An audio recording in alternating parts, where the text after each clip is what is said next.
I think the word you're looking for is you finally launched. Yeah. Yeah, nothing major. Yeah, I mean, the hard part I think is maybe not. After a year and a half, what? I don't know. I feel like it's been longer, but After a year and a half, 2 years, you finally launched, and the week we asked him that it launches, what's going on? He said nothing major.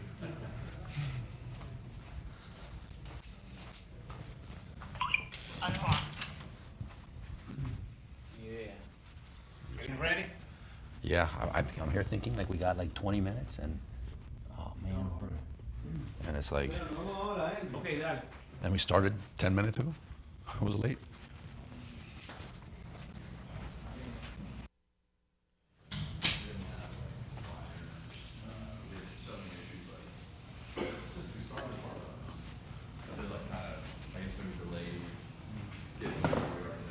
All right.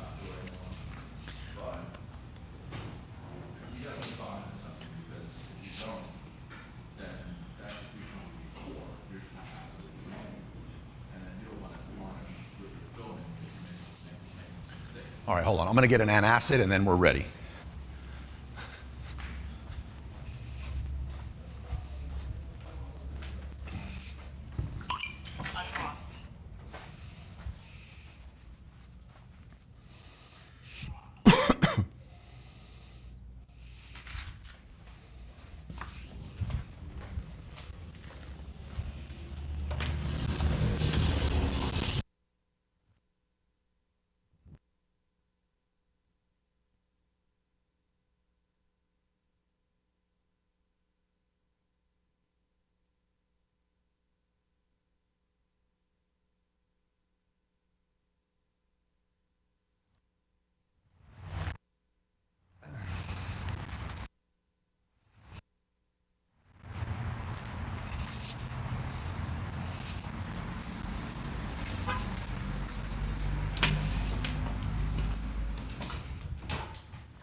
All right. Are we good? Yep. All right. Thank you guys for coming out. We're going to have a really nice turnout tonight. Getting a lot of messages. But let's kick the beginner hour off. I've been here all morning, and I was like, oh, I set up early and everything so we don't start late. And then I'm just like wandering around and realize, I was like, oh my God, I'm 4 minutes late. So I apologize for that. And to everyone on the stream that might have been waiting. Oh, that's disturbing. I see the back of my head that close. That is really disturbing. This is a new camera. Why, does it look better? It's supposed to be better. Oh, I'm sitting closer, that's all. Yeah. Some of the feedback was when I sit way over here, it looks, it's hard to connect. But yeah, we're in our beginner hour. Some announcements for the group. Currently, our next Saturday meetup still shows that we're meeting at the tank. We're not meeting at the tank. I meant to announce this week where we're meeting, but there is an event going on. Let me pull it up. There is an event going on.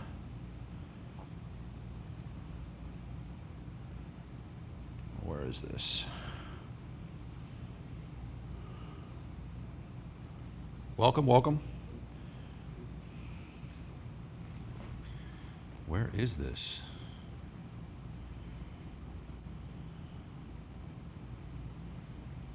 Yeah, called SC Fest. It's called Social Commerce Fest 2026. Pulling it open right now.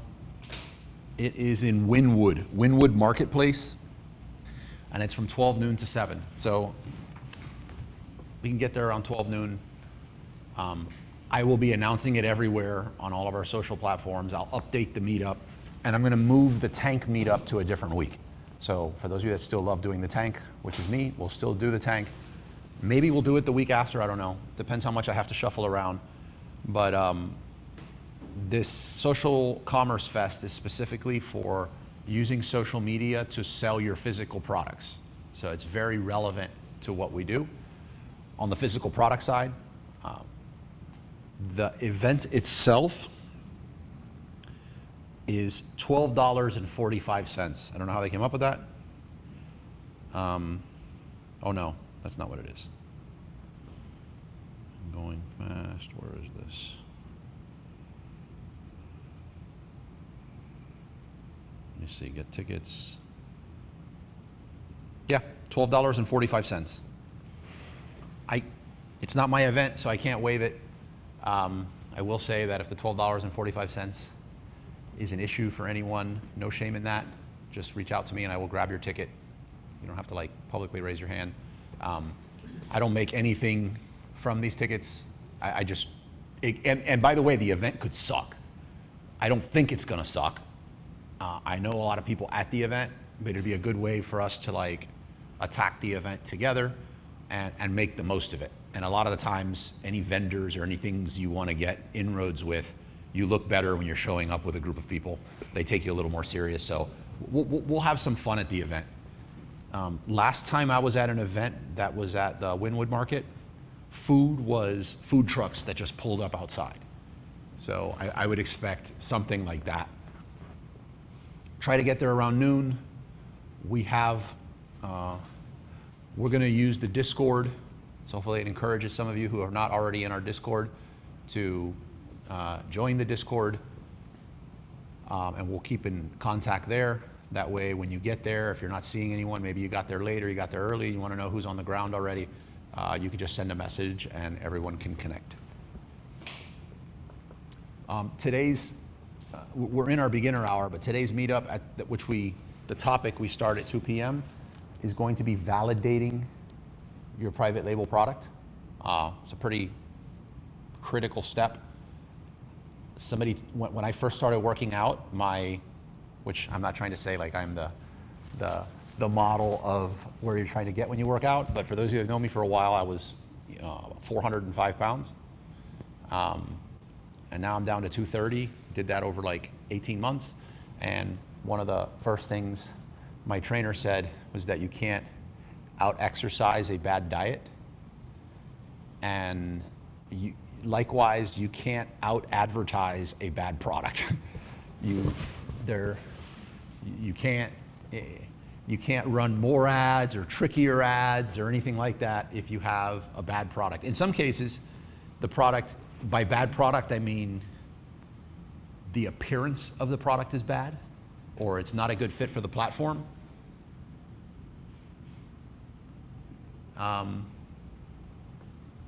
And in other cases, it's the product appears amazing, like say a supplement that promises you rapid hair regrowth and it doesn't work.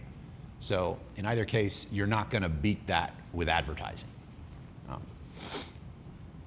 So we're gonna get into validating the products so that everything else won't become easy, but it'll definitely be easier or not unnecessarily hard down the road. The way I approach product selection, I have a pretty solid foundation of like what are my go-tos, like this should happen no matter what. And then there's a few other variables that have changed through the years. Not really changed the what, but like the how. And that might mean, say in one of the areas, which I won't go too deep into right now, has to do with, does the product lend itself well to content or community, right? For me, that's an important piece of criteria. Even if you decide not to do it, but because the product does lend itself well to that, it also just seems to make the product a little easier or a little more to build raving fans around. But how I used to build that content and community used to be through a tool called WooBox. And it was like contest trivia and polls. And you post them on social media, and what it was, like imagine you see a post on, like this will get me, I'd see a post on social media and it would say something like, It would show like 5 different color lightsabers in Star Wars. For those who know me, I'm like really into Star Wars. Or in Harry Potter too, it'll show different wands, or it'll be whatever, but like what color lightsaber would you have if you were a Jedi? Take the quiz. And I'd be like, oh, I gotta know, I hope it's red. And I click on it and I answer like 3 questions, and then it comes out at the end and it shows me a lightsaber based on those questions. So like what happened there is I just got segmented. Someone was able to know if they wanted to sell me, say somebody wanted to sell me tickets to a Star Wars convention. You don't want to be targeting people and spending money in ads for something like that unless you know the person's really into Star Wars. So based on how well I answered those questions, they now know whether I'm the type of person that should even be targeted to begin with for something like this. So I would do stuff like that, but then, you know, e-commerce, digital marketing, everything evolves and we do different stuff. Now we talk more about, when it comes to community, we talk about Kit, Creator Network, Spark Loop, like all that jazz. So what we're trying to do really hasn't changed, but a few of those have changed over time. A lot of those changes, or some of the most rapid changes there, have come over the last like 2 years. So things seem to be changing faster, which is exciting and a little stressful, depending if you're just starting. Exciting for me, because I do this, probably stressful for someone like our friend in the back who just officially launched his product and said this week wasn't that eventful. We've been checking in with him for a year and a half. He finally launches his product, and by the way, got some sales. Yeah, can I share that? I'm not saying the product, but I can share some wins, right? Yeah, got some sales. A lot of people in their first week get this in the way of sales.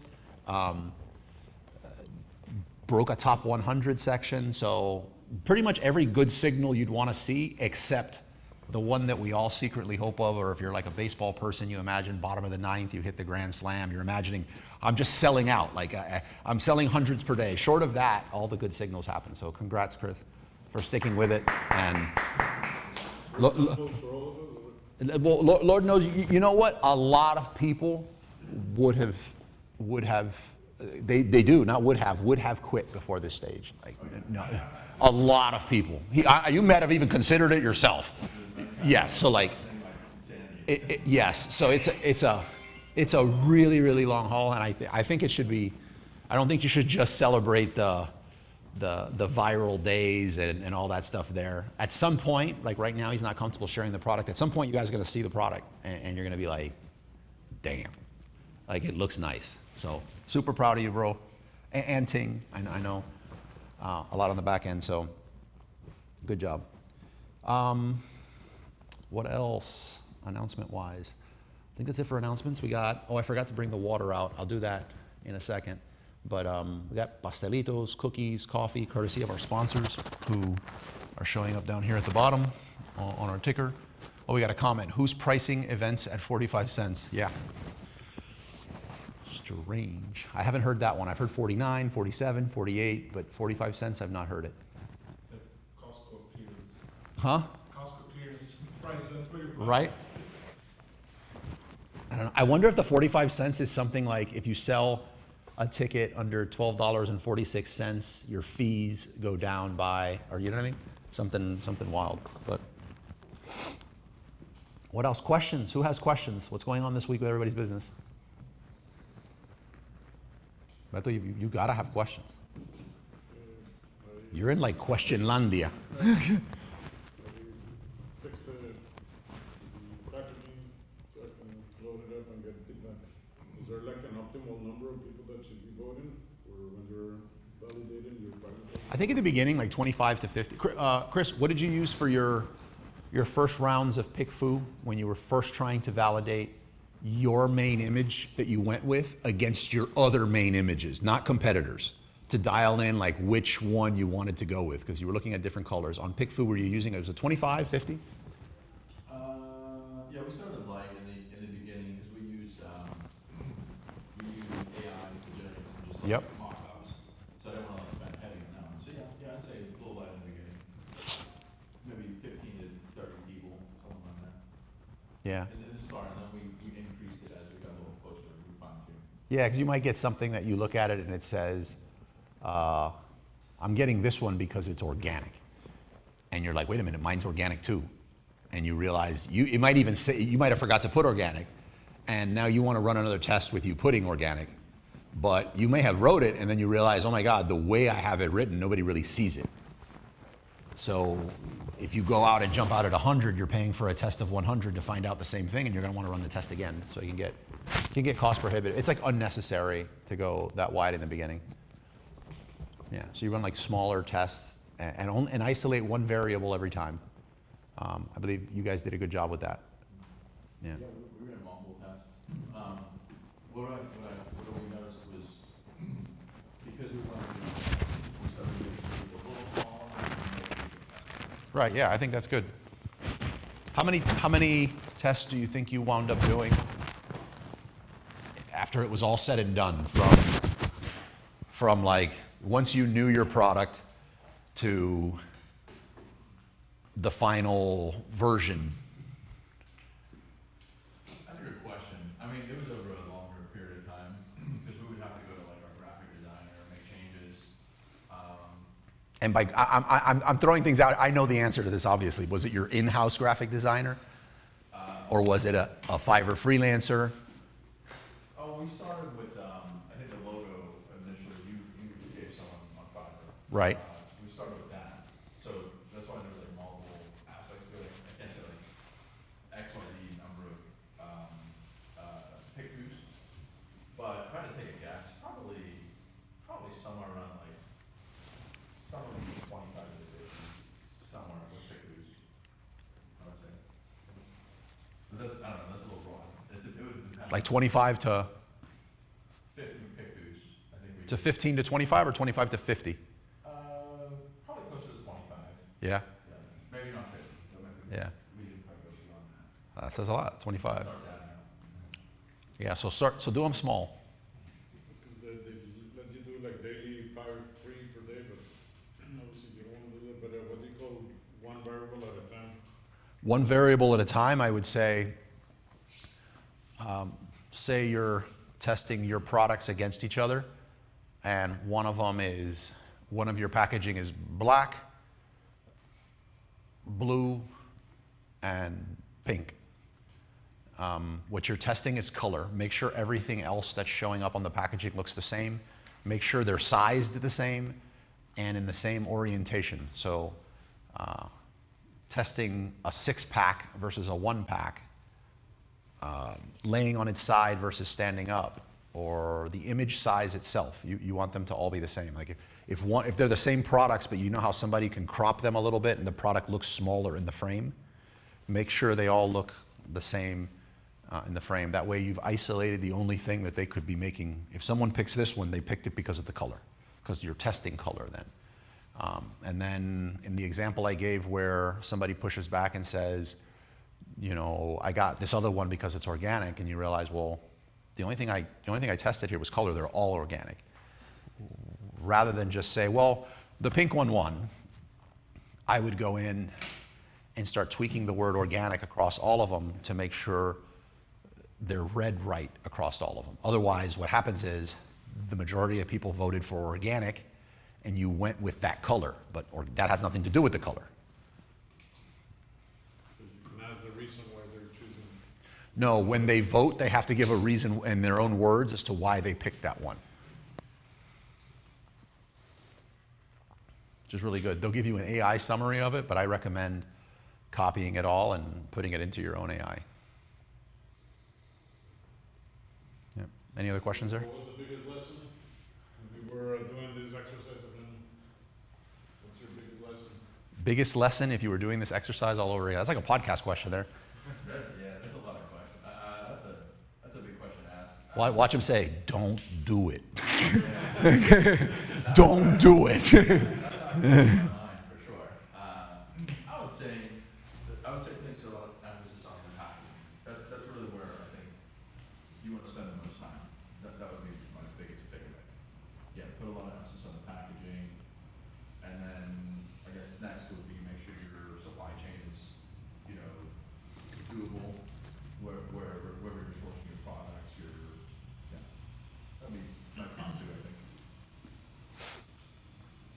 Good advice, bro. Thanks. How have you been? Me? Yeah? You Hot know, seat. I'm back again at the step 0, like ground point. Why? I exited the previous Right. role and took a break from e-commerce for like a year and a half, 2. And now, that's why like today's, Chris, can you throw him the mic, please? How long has it been since you exited? 2 years, actually 2 years ago. So I started in 2018, so I sold it 23rd, yeah, 2023. So a person sold his business, for those Yeah, that don't understand. it was like was a result of like experimenting after this, being part of this team. Yep. So it was like during kind of early years of the meetup. So now kind of have some other ideas for private labels and trying to apply some of the techniques and things that we discussed here that validate maybe. Do you have something that stands out. Are you going to go back into the same category? No. Because you can't, or because you're like, I don't want anything to do? I think that one was started as an accident where it was more familiar to start. And now would apply more like validating rules like that we realized over the years that it's better long term and not just something fun and something that I like because it's my personal preference. So consumables, a more exact niche where you know better your avatar, your client, and so on, so you could market better and stuff like that. Okay. I like it. What did you, out of curiosity, what did you do during the time off? Well, I was involved with, I don't want to say, it's a mix. It's like a managerial role for a friend company, but was like helping implementing ERPs for big construction companies. Ugh. ERP, like enterprise resource planning system, CRM, automation, and structuring teams, sales teams, and technician teams, and funnels and stuff like that. So mostly building stuff too, but kind of on different aspects of the business. How about you? No, I'm trying to get back in the game. Where are you at? Just looking around and seeing what I could sort for. Are you thinking private label, resale? Yeah, I'm not sure yet, so I'm in the process of looking at things around. Okay. Cool. Let's see, some new things this week, since we're still in the beginner hour and you guys are not having a lot of questions. Well, you're doing an email newsletter. Yes. As the business, straight up. Yes. Then you'll sell products through affiliate on the site, which is a good model. Using Kit, ConvertKit, SparkLoop, so that's nice.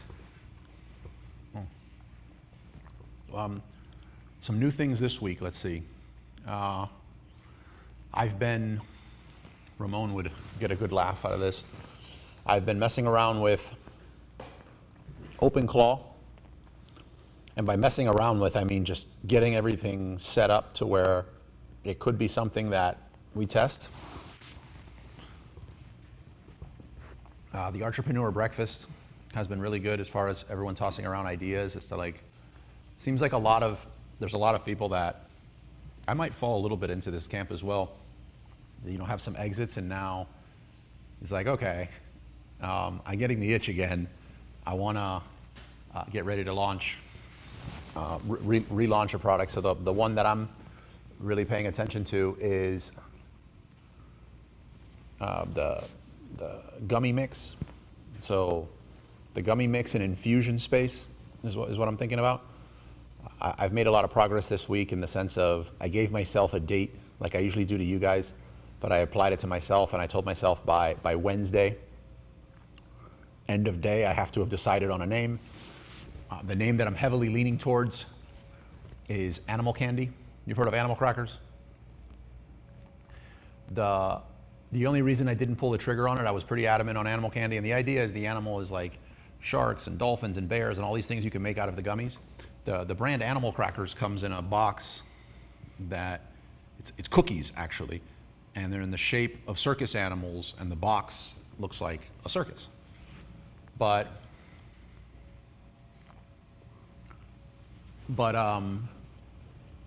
when I ran a test on some of the names with packaging, and again, the only thing I was isolating was the actual brand name. What came back was people were confused and thought that this was dog food or candy for dogs, as in animal candy, and I was like, I didn't get that, but I want to kind of go with the data. So that really threw me. I had never encountered that before. The brand I was considering doing before that was the motivation as to why I bought the reef tank that used to sit in the front that broke, and it was, I decided to come up with a bunch of different names for it. All of them were taken, and then I invest in like this pricey domain called Fish Doc, or like Dr. Fish, the Fish Doc. And, oh no, first it was Fish Quack, because I was like, that's funny. And we go on online seller cruise one year, and there's a lot of wizards from UK over there, and we were talking about what's next. I shared my brand name with them, and they go, a quack. They were like, quack. Like, first of all, they had no idea why I would launch a brand called that, and they said, you know, quack is a bad doctor. It's like, you stay away from a quack. And I was like, yeah, but it's like, it's a fun name. And then I was gonna get food, and I toyed around with fish crack, but I was like, yeah, that's not really too tasteful. So I was struggling with the names, and then I landed on Fish Doc, and I was like, well, nobody can complain about this. I get the trademark. I invest a bunch into like some characters to create content online that are like educating hobbyists around how to take care of a tank in like an animated way. Like, that's the approach I plan on doing with it. And one day, first piece of content I post online, I get a comment to a link, Fish Doc, as one word, no space, is a deadly bacteria that grows in tanks. And I was like, I can't win here. So it discouraged me, and yeah, go figure. And now with the animal candy one, that happened. So anyhow, I gave myself until the end of Wednesday to decide on a name and actually pull the trigger, which after that, that's one of those small hinges that swing the big door. Like, once you unlock that, a bunch of other dominoes can fall. So I'm looking forward next Saturday when we're at the event, sharing some meaningful progress about that. But it seems like I reached out to Carmen, and I reached out to other people, and I'm like older PL sellers that have exited or like on cruise control in their businesses, and I was like, you want to get together and like launch something? Not together, but like, let's be accountable to each other. Like, we're launching something new, not another SKU on our existing brands, like a new brand. And I don't know. I think I'm gonna have fun with that. Yeah. What else? Open claw. Oh no, I already said open claw. The other thing I'm messing around with is AI video, specifically for Amazon ads.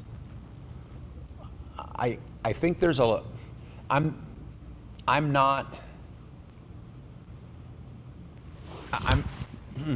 what's the word?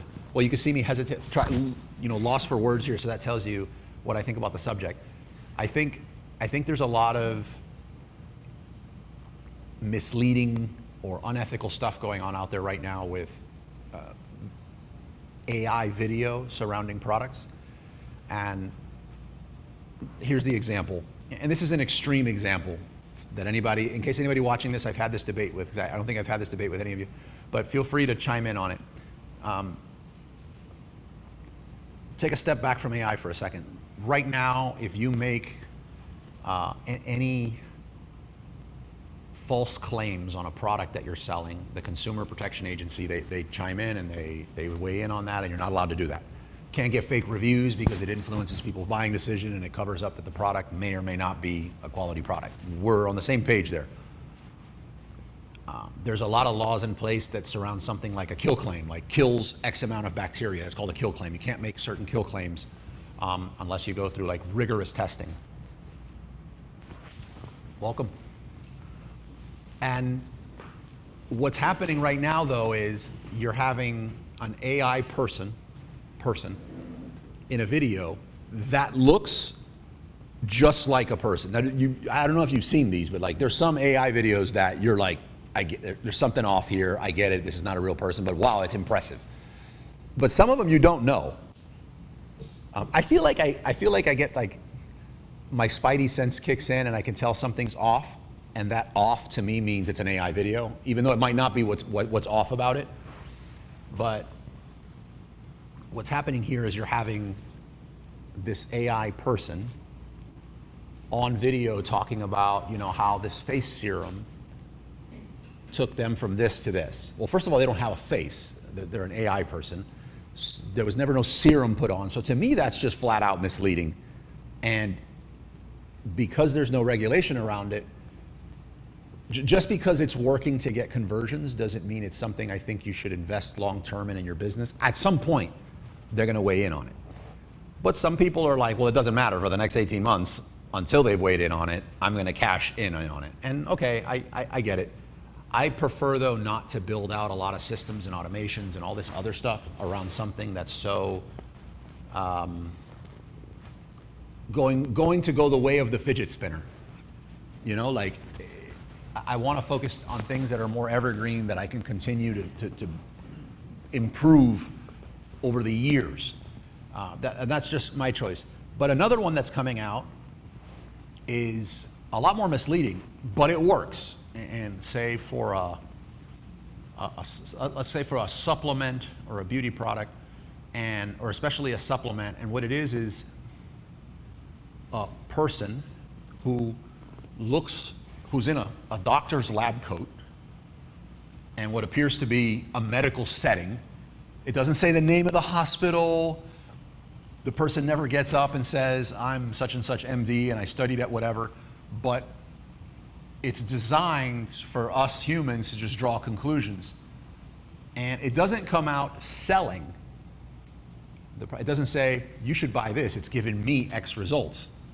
It's talking more like a doctor, and it's mentioning, of the top 3 NAD plus supplements out there, the one that actually delivers this is X. And now a doctor said that, so we trust that if a doctor's saying it, we know enough now to know we can get a second opinion, but we also know they probably can't just say something out there like that because they can get sued, they can get disbarred. So we put some trust into that, and that does influence his buying decisions. So when a lot of people talk about AI video, I feel like what they're talking about is that area. I'm against that. I would probably create a video like that to prank a friend. Like I'd probably create a video like that for Ramon after he has a surgery or something, telling him they cut off the wrong thing. I don't know, but I would never do that to sell a product. Now, on the other side of that, there's a lot of really good room for AI videos. Let's say you have a product that, going back to Ramon again, because that's where I have a lot of my AI conversations. Ramon showed me one that was of a compact, powerful car washing kit that they wanted to communicate in the video that even a tiny petite woman could handle and wash this big truck just using the hose connected to this thing. And this thing just turns it into like this super soaker, pressure washer, safe for cars, and it's also super compact. The person pretty much just pops in the product and the AI does the rest. They put the person in there. But what they're trying to communicate is the product, and that is the product, and that is how the product works. Let's say you sell seeds online. Time-lapse videos of that seed growing, those are great. That is great for AI. Creating say you have a Christmas toy, or a product that you want to sell around Christmas. Creating like Coca-Cola like polar bears playing with this thing in the snow, and then they roll it up and throw it in what appears like an Amazon box with some cool wording on it. That would be a cool thing to test as an Amazon branded video. You're obviously, if you try to go out and buy a polar bear or rent a polar bear and shoot something, you're never going to do that, so you never get to test it. But with AI, you can test a lot of really cool stuff. Spend a little bit, this thing takes off, fuel it, feed it with money, and if it doesn't, cut it. That's the area that I've been playing a lot with. And it looks like Amazon is on board with that because Amazon's AI itself is doing a really good job at helping. It's doing a better job than I thought it would do at helping you create like AI scenarios or like augmented reality scenarios for your product. So I've been spending a lot of time doing that. Let me see what kind of questions we got here. Ray said, hey Carlos, how do you pick the final sample from multiple suppliers for the same product? What? How do you pick the final sample from multiple suppliers for the same product? You have multiple samples, which one is good? Why is that? Why am I blanking on this? So you get, you have a bunch of suppliers. They all send you one sample. How do you pick which one? Okay. I have no idea if you're talking about China, US based, or anything like that. So this, if you can, like, give me a little more details because I'm going to go really wide on this. But like if I was selling, I know somebody just walked in who had a cool sock brand, but if I was selling, if I was going to get into a sock brand and I got samples and one was from China, one was from the US, or one was from China and one was from like Malaysia and one was from Peru and one was from the Dominican Republic, and they all seemed equal, I'd be like, well, Dominican Republic seems like it's closer in proximity. That would have a big to-do. How easy were they to communicate? Payment terms, well, cost is one. For me, I would actually rather be a more important client than your smallest one,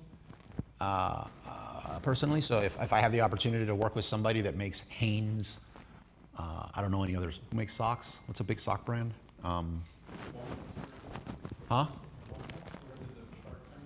Bombas.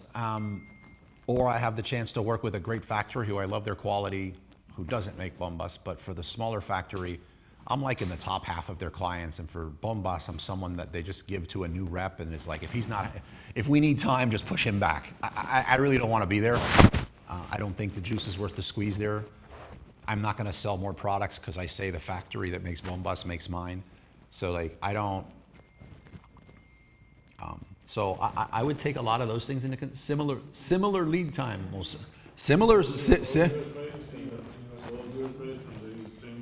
All US based and similar lead times. Well, how about let's go to the other extreme on this. Let's say it's all equal. I would start getting petty, I guess, and that would be does this one have an easy connection with American Airlines where I like to fly? Like, do they have a main terminal where it's easy for me to shoot over there, or is it a pleasant trip? I might consider putting them all together and showing them to all my contacts and being like, hey, look, I don't want to beat any of you on price. How about terms? Like, I want more generous terms. I would start, if you're saying it's all equal, everything else is equal, how do I choose? And they're all US based? It's their business to lose.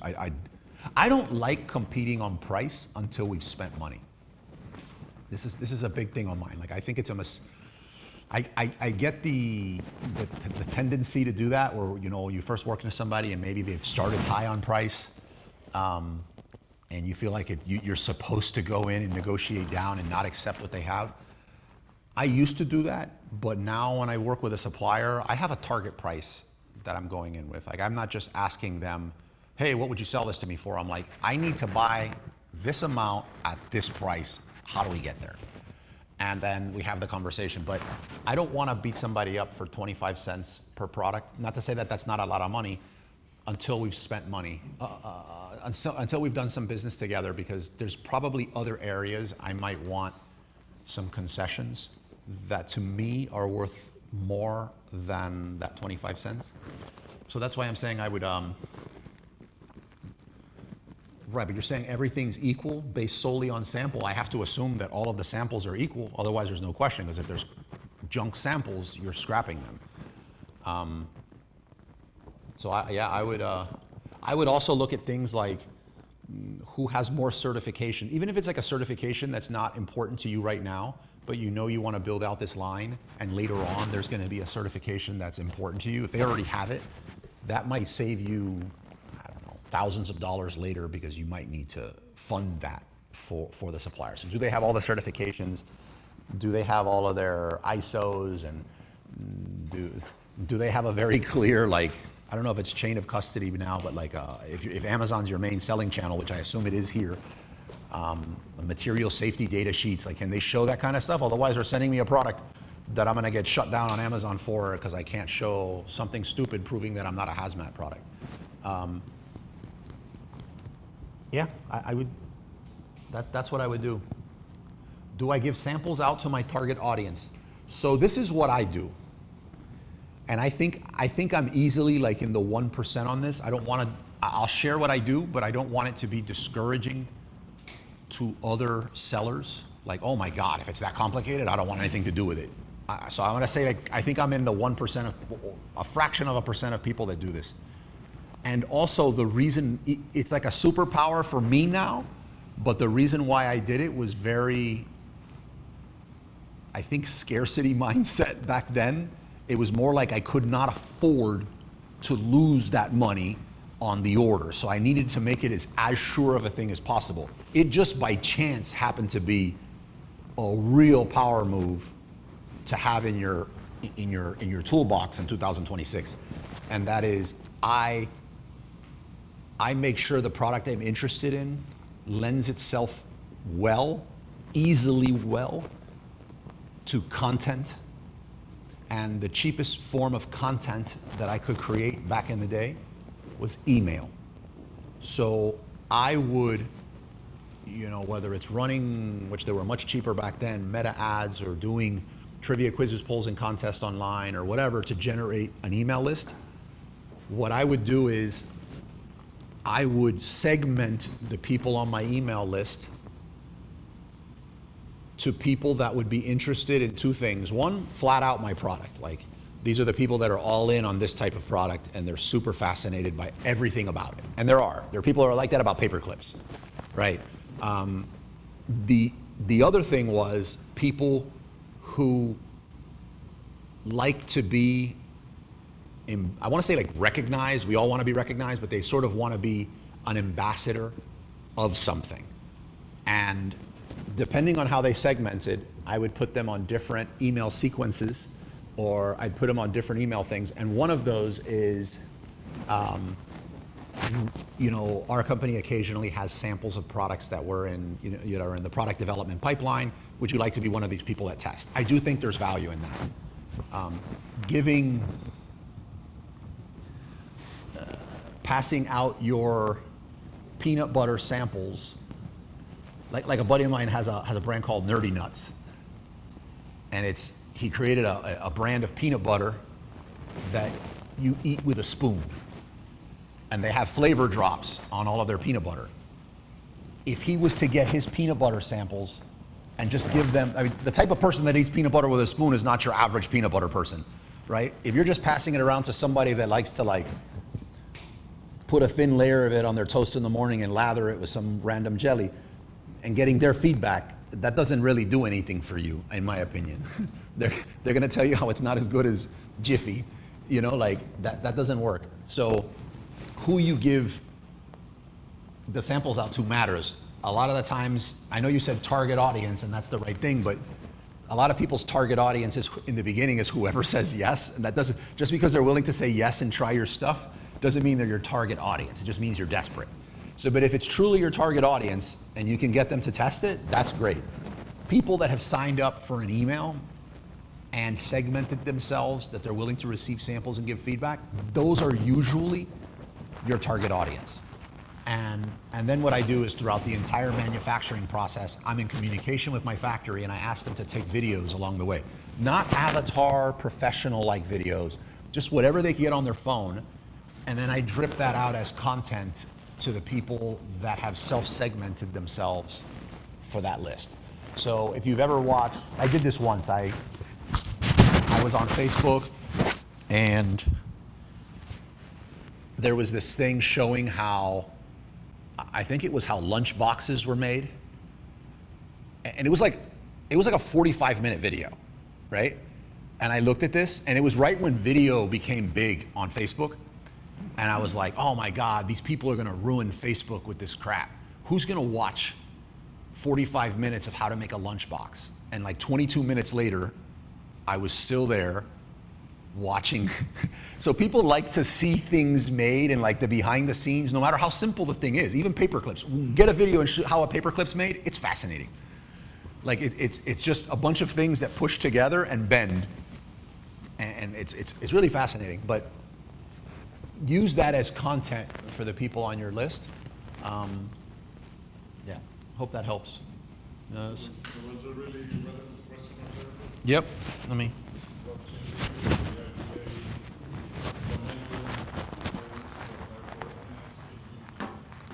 Let's see. Steve had a question with FBA, ending FBA commingling, and requiring resellers to apply FNSKU barcodes on all unit sets. Do brands still need to use transparency code to protect from other sellers? What does that mean? So I would say yes.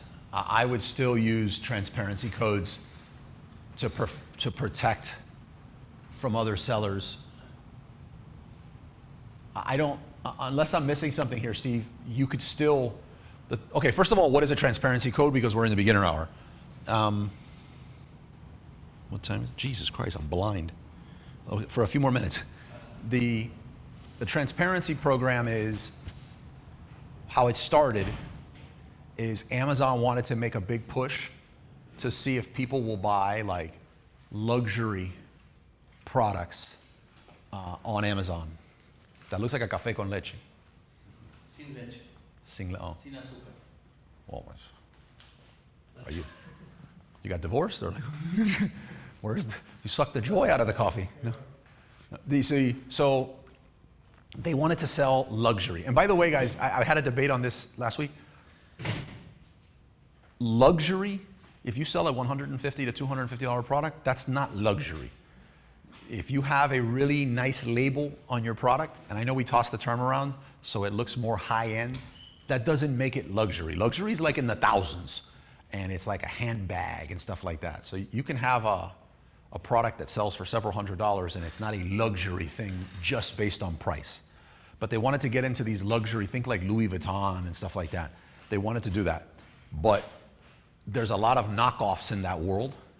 So they wanted to be able to have, I think it's a chain of custody or a chain of authenticity to show from the factory every spot that it passed off and track that this is the real deal. So they can authenticate you're receiving real products. So they created transparency codes. And how it works is you purchase these codes from Amazon or one of their vendors, and it applies a QR code style unique identifier to each product at the manufacturer's level. Not one code that's the same and you just apply it to all those products. It's unique to each one. In my opinion, the program was a total failure. They're not selling high-end luxury products, but the program stayed. And what happened is, once your product is enrolled in transparency, and you've promised Amazon that all of your products at the manufacturing level are now going to have this code, what sellers did who were having issues with arbitrage sellers, right? So say you talk about your product again, I have to ask because a lot of people don't. Say Trader Joe's decides they want to carry his pistachio. Some people that are just starting to sell online, they get their Amazon app and they go to the store and they scan a product, and the store might have a heavy discount on his pistachio. So they're like, oh my God, if I buy this, I see on Amazon this thing's flying, and then I list it on Amazon, I'm gonna make $2. And for them, that's like $2, but there's 1,000 other things they can do, so that's business for them. But what happens to the brand is that when that person gets to Amazon, there's now 2 offerings against his listings. There's his, and there's another one. Because you don't own that listing, right? So there's two offers now against the listing. Do you think this person is going to price himself higher or lower than him? Lower, because right. So now what happens is they take the buy box, which means they now become the default bestseller. When you lose the buy box, your ads stop. So one of the criteria to be able to have your ads on is buy box. Otherwise, someone can click on your ad and end up buying from somebody else. So instantly, when you lose the buy box, you lose ads. Do you think the person that bought from Trader Joe's is going to run ads? No. So for brands, that was horrible. If you were a reseller, it's like, we're in the USA, deal with it, you know? But for brands, it sucked. So brands would contact Amazon and say, hey, I don't know what this person did with it. I don't know how long he had it sitting in his car. I don't know anything. Like, why is this person here? It's interrupting my business. It's hurting my business. And Amazon was just like, is it counterfeit? Or do you have a supply chain issue? Because if it's counterfeit, well, we have a process for this. If you have a supply chain issue, I'm not policing your supply chain issue. You deal with it. So brands got frustrated. When transparency came out, they were like, okay, all of my products that I send to Amazon have transparency codes, but what I send to Trader Joe's, I'm not putting the transparency codes on them. So now when somebody goes into the store and they get that product and they go to Amazon to go list it, Amazon's like, show me your, because this product is registered for transparency. Show me that you have a transparency code on this. They can't. So from Amazon's side, you now have inauthentic product. But you've also, as the brand, broke the rules because you were supposed to apply that at the manufacturing level to every SKU. So it becomes this, you know, resellers want to report brands for abusing transparency. Brands are saying, man, milk this as much as you can because Amazon doesn't have my back on this. But on the other hand, you can just create a code just for transparency. Correct. You can make a... Yes. You can create a listing just for transparency. Right. So let me see if he added more onto this, but yeah, transparency codes. So what would happen is once you, let's say he had 5 resellers on that listing, and he enrolls in transparency. Transparency does this. Transparency says, okay, they contact all the sellers on that listing, and they're like, you got 30 days to prove you got transparency codes or you're off. So now, let's say these arbitrage sellers hit up, not just resellers, not just arbitrage sellers, but these resellers stocked up on like 1,000 jars. So now they have 1,000 jars. They get kicked off the listing because they can't sell it in 30 days. What do? They create another listing. They just go create another listing. That other listing doesn't have transparency. So now, what's happening is, he doesn't know about it for a while. All of a sudden, it comes to his attention. There's another listing out there that's his listing, and it has 26 reviews, 4 stars. He's not happy with 4 stars. 3.5 stars is a bad image for me, and I want the reviews though. So he has to go through the same process. He has to report the listing. He's got to enroll it in transparency. They get 30 days. So at some point, depending on how hot your product is or how widespread your supply chain issue, it becomes like playing whack-a-mole. And you have like a full-time VA just transparency. Literally doing transparency. So I think it's still important to have transparency just to prevent any other duplicate listings, which even with this rule change, they're still going to be able to do. Let me ask this one here. How do you structure feedback when asking people to evaluate a food sample, such as taste, aroma, texture, aftertaste, something like that? I would just first ask them what did they think about it and just let them talk. I think this always bothered me. Like I've exited several brands in the cigar accessory space, and it's always killed me when I wrote a listing because we would talk about the cigar. Have you ever read a listing about a cigar? How about that? We don't have to go to cigars. Have you ever read the description of coffee? Did anybody taste blueberry notes in that coffee? I didn't have blueberry notes. So like, I don't think anybody gets it. So like, all this aftertaste and all this stuff here, I think you might be forcing them to say things so they don't look dumb. I know a lot of people that love coffee, but what they love is burnt coffee, and I don't think they realize it. So So if we go off what they think is good, what they think is bad, bad is non-burnt coffee. So you got to be careful when you're. I would just ask them, did they like it? Did you like it? And more importantly, do you consume this on a regular basis? You know, if you come up with a flavor of banana chips, which is like an addiction of mine that it took me forever to break, but if you have banana chips and you don't eat banana chips, your feedback on banana chips doesn't really, what do you tell me, compared to what? You know, your aftertaste and all that there doesn't mean anything. So like, if someone consumes this thing semi-frequently and you ask them their feedback on it, just let them talk. That's what I would do. Yeah, hope that helps. All right.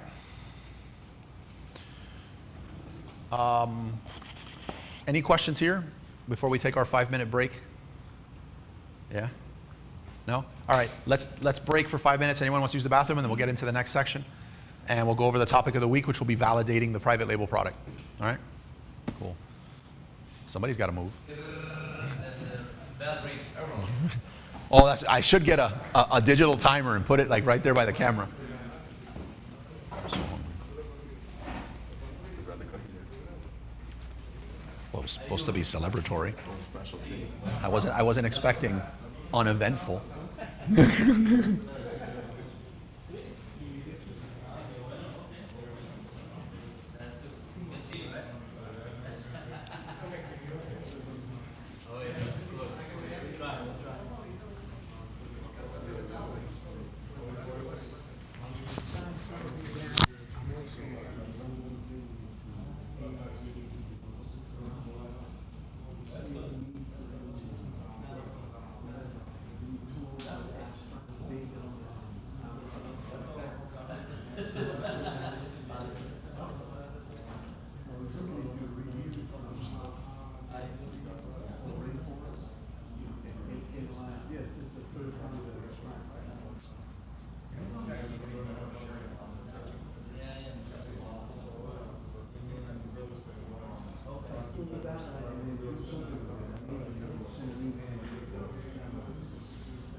We have a lot of data, but something to help make sense, something that can help organize and make sense of that for us. So we have, and we're a bit unique, but we're at like 160 terabytes of data. This is data that we're creating. I mean, we have it all, but seller size, there's all these different things, and being able to have it all done. Welcome. Welcome. We're just taking a little break, and then we're about to start right back up. Carlos. Susan. Pleasure. Carlos. Something that makes sense of a lot more of that would be the big one. For me, it would be, but I don't know what everybody else is. I mean, it depends who you're talking to. You're talking to someone who's just starting, Right. and they just started selling. Something specific of there is a need for a seller that extracting its data from Amazon, do something with it, so calculation or something needed, and then get an email through the agent every so often. Yeah, no, I don't know. There's so much of it out there already. I don't know. If I recommend something, I don't know that there's not 20. Exactly. There might be a few people needing that. Well, I'll keep researching. I'm using I ask ChatGPT sometimes. But I'll keep looking into it. I'll come up with something. Yeah, let me know. Sure. Let me get another one of these.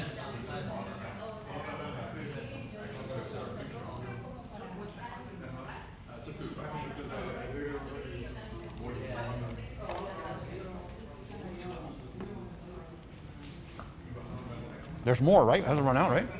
Oh, no, yeah, there is. Oh. I just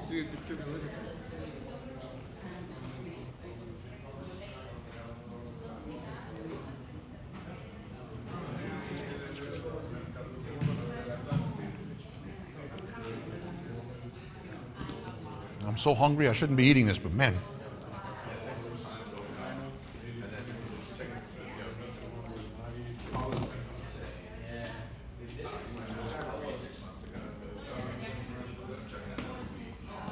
Shouldn't be eating this, but I'm so hungry.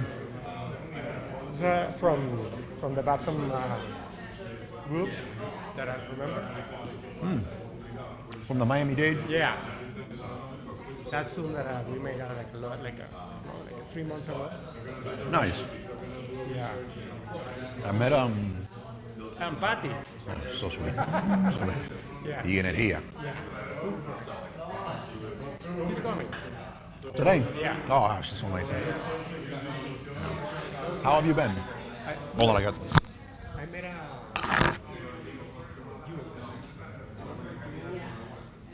The last name. He told me like a story about a man.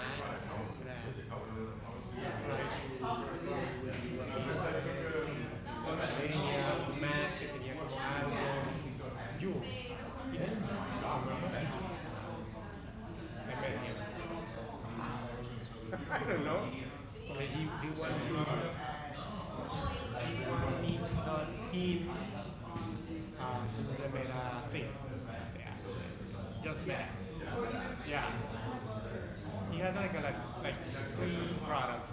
How did you leave? Yeah. One for lights, one for right. Clear lights. Right, that's right. PDs, yeah, like for the other one was like a chewy thing for kids for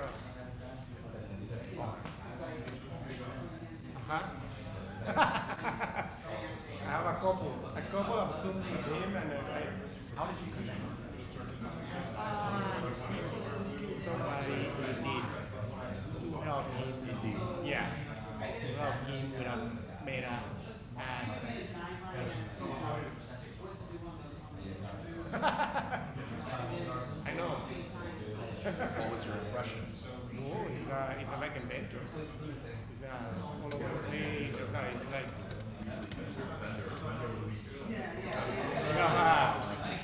He told me about something together, a man, something. You find somebody who invents.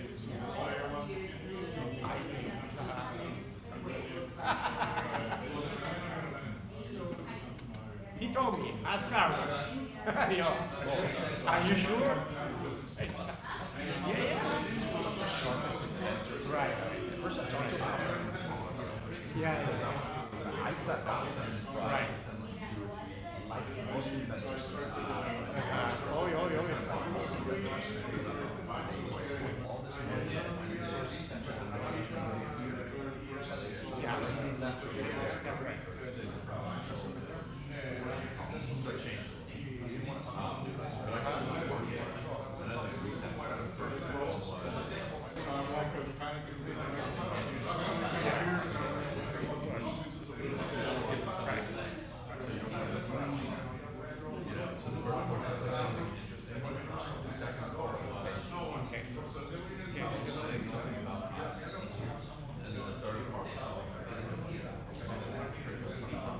Right. Yeah. Yeah. A mí me da la impresión.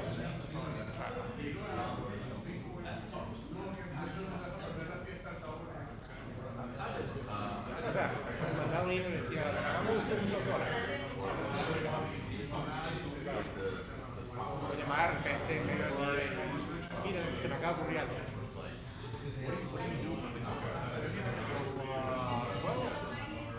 Tengo, no sé, 5 o 6 años haciendo metas por baby. Baby el 90% de mi negocio iba. Ya no tanto. Yeah, but we'll talk. All right, you guys ready? You guys ready?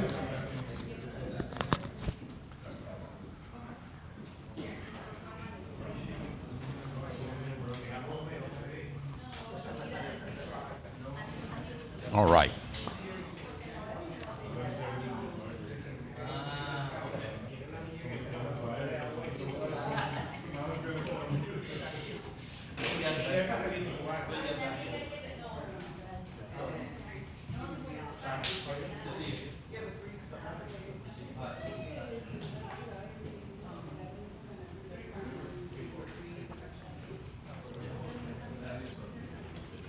You guys ready to roll?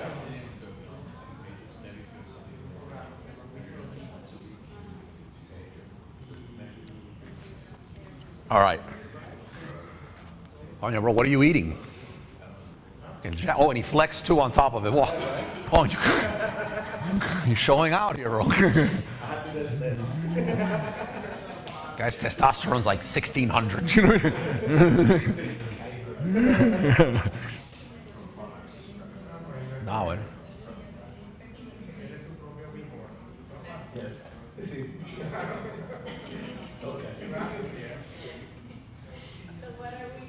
Agua destilada.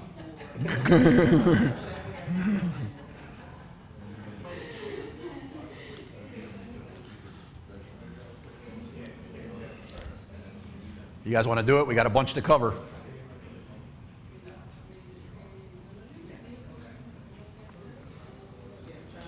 All right. A reminder, guys, just for those of you that weren't here before at the beginning, next week our meetup shows that we're having our networking event at the Tank Brewery here in Doral. We're not going to be there. We're going to be at the Social Seller Fest, which is not my event, but it's in Wynwood Market, and it's specifically about selling physical products on social media. I couldn't get any additional clarification whether social media in that sense meant via paid ads or organic.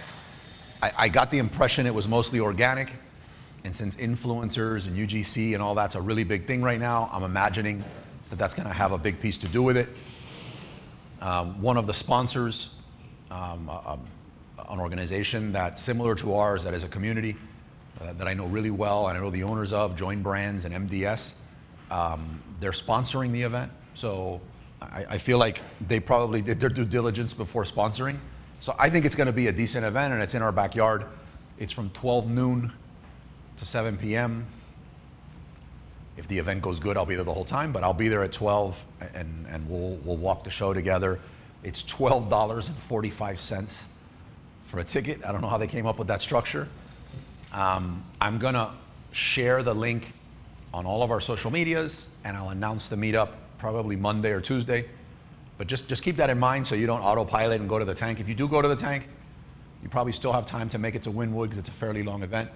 And if for any reason whatsoever the $12.45 is holding you back, just private message me and I'll grab your ticket. It's not, I don't make anything off those tickets. It's just, I have no idea if the event's even going to be good. I just think it's going to be a good event, and it switches it up a little bit, right? Wynwood's not horrible, so I think it'll be nice. We could all learn some stuff. All right. It's Wynwood Markets is where it's at. But I'll put usually, last time I had an event at Wynwood Markets, food was food trucks that pulled up outside. It was nice. Yeah. Yeah. I walk there. I live there. Yeah. Show off. When I was a kid, you didn't brag about living in Wynwood. That was like dangerous. It was considered like really, really, really bad. Now it's not the case. Yeah, now it was like, that's where riots happened. You're talking about Wynwood. Now it's art. Right? It's crazy. I'd love to be a fly on the wall when somebody sat down and said, let's pick the worst area in Miami. And what's the word they call that? Gentrification, is it? But they did it. I would have said it couldn't have happened, but now. They did it because the rent or renting out was cheaper because it was diagonally across Miami Beach. Miami Beach at that time was saturated, so they needed Wynwood. Ah. And you know now what's going on. There's big brands are coming. That's open there. No, it's good. Yeah, it's good. I'm wondering like what happened to your property value though if you were living there before all that. Yeah. Well, if you were renting, I guess it wasn't good. You're no longer there. Okay. So today's going to be a product validation checklist specifically for Amazon. So if where you're selling your product is somewhere that's not Amazon, like Shopify first, or TikTok Shop first, or Walmart first, a lot of this would still apply, but there would be some things I would tweak a little bit. So if yours or your idea is not Amazon first, as we're going through this, just feel free to be like, well, what if mine was? And then I'll try to like weave it in. Otherwise, I have to hit every single model and variation, and it'll be dizzying. I also made some notes here because there's a lot of different points to cover, and otherwise I'm going to lose the thread and start rambling about something. So my goal with this is that at the end of this, we're going to have something like close to 15 different, if you will, like check boxes that you could go down. If you can hit all of them, buy the inventory. It's rare that you can hit all of them. I think if you can hit 10 of the 15, you're still great. Some of them might be more complicated than what you just care to put into the business because it's not your number one priority. So just apply what doesn't. The other thing I've done here is, and what the reason why I wanted to put it together in a list, because how I would approach a private label right now is completely different. I've been doing this for, I think, pushing 17 years.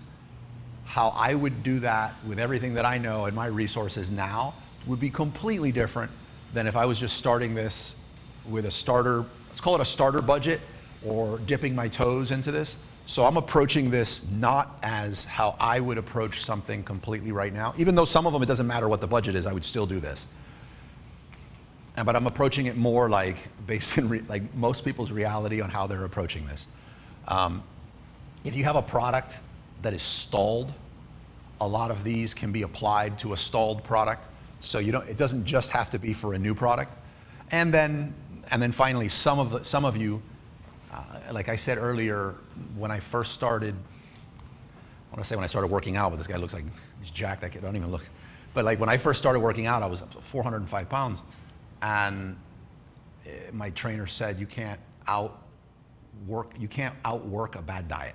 So you can't out-advertise a bad product. So if you have a bad product, you could apply a whole bunch of these things that I talk about. It's a bad product. Like, just kill it. Kill it, flea market the inventory, move on to the next one, like turn that inventory back into cash and move on. Cool? Yeah. All right. I also broke these up into like, I called them sections, but when I tried to clean this up in AI decided to call it phases, but into 4 phases. I put it in 4 phases, right? Or 4 sections. The 4th section is the quickest. I don't think we have to spend a lot of time on it, but I do think it's important. The first one, though, I call it a stairway positioning check. And by that, you guys have heard me give examples using products before. For me, I have tablets upon tablets full of product ideas. Like for me, that's like Sudoku. Like I come up with product ideas. I love doing it, fleshing them out, and how I would approach this and strategizing them. For most people I know, though, they're the opposite. Like that's where they're completely stuck. Right. So how I recommend approaching it that way is not using software. Just my 2 cents. I would not use software because that's what everybody's using. And when you use software, not to say that software is not necessary. Software is great for validation, not for permission. What you're looking for here in this stage is permission to launch a product, right? At some point when you've gotten that permission, you do want to validate that there's search for this. So if you have we hear the word differentiation all the time, and you're like, you know what, I want to get into the dental space, or dental hygiene space. You know you're not going to sell a toothbrush, right? Because that's where you go. That's where $4 of your money goes to die. Maybe the next step there is this water pick set, sells for a little bit more. It's still really competitive, and you want to differentiate. So you come out with a hands-free Bluetooth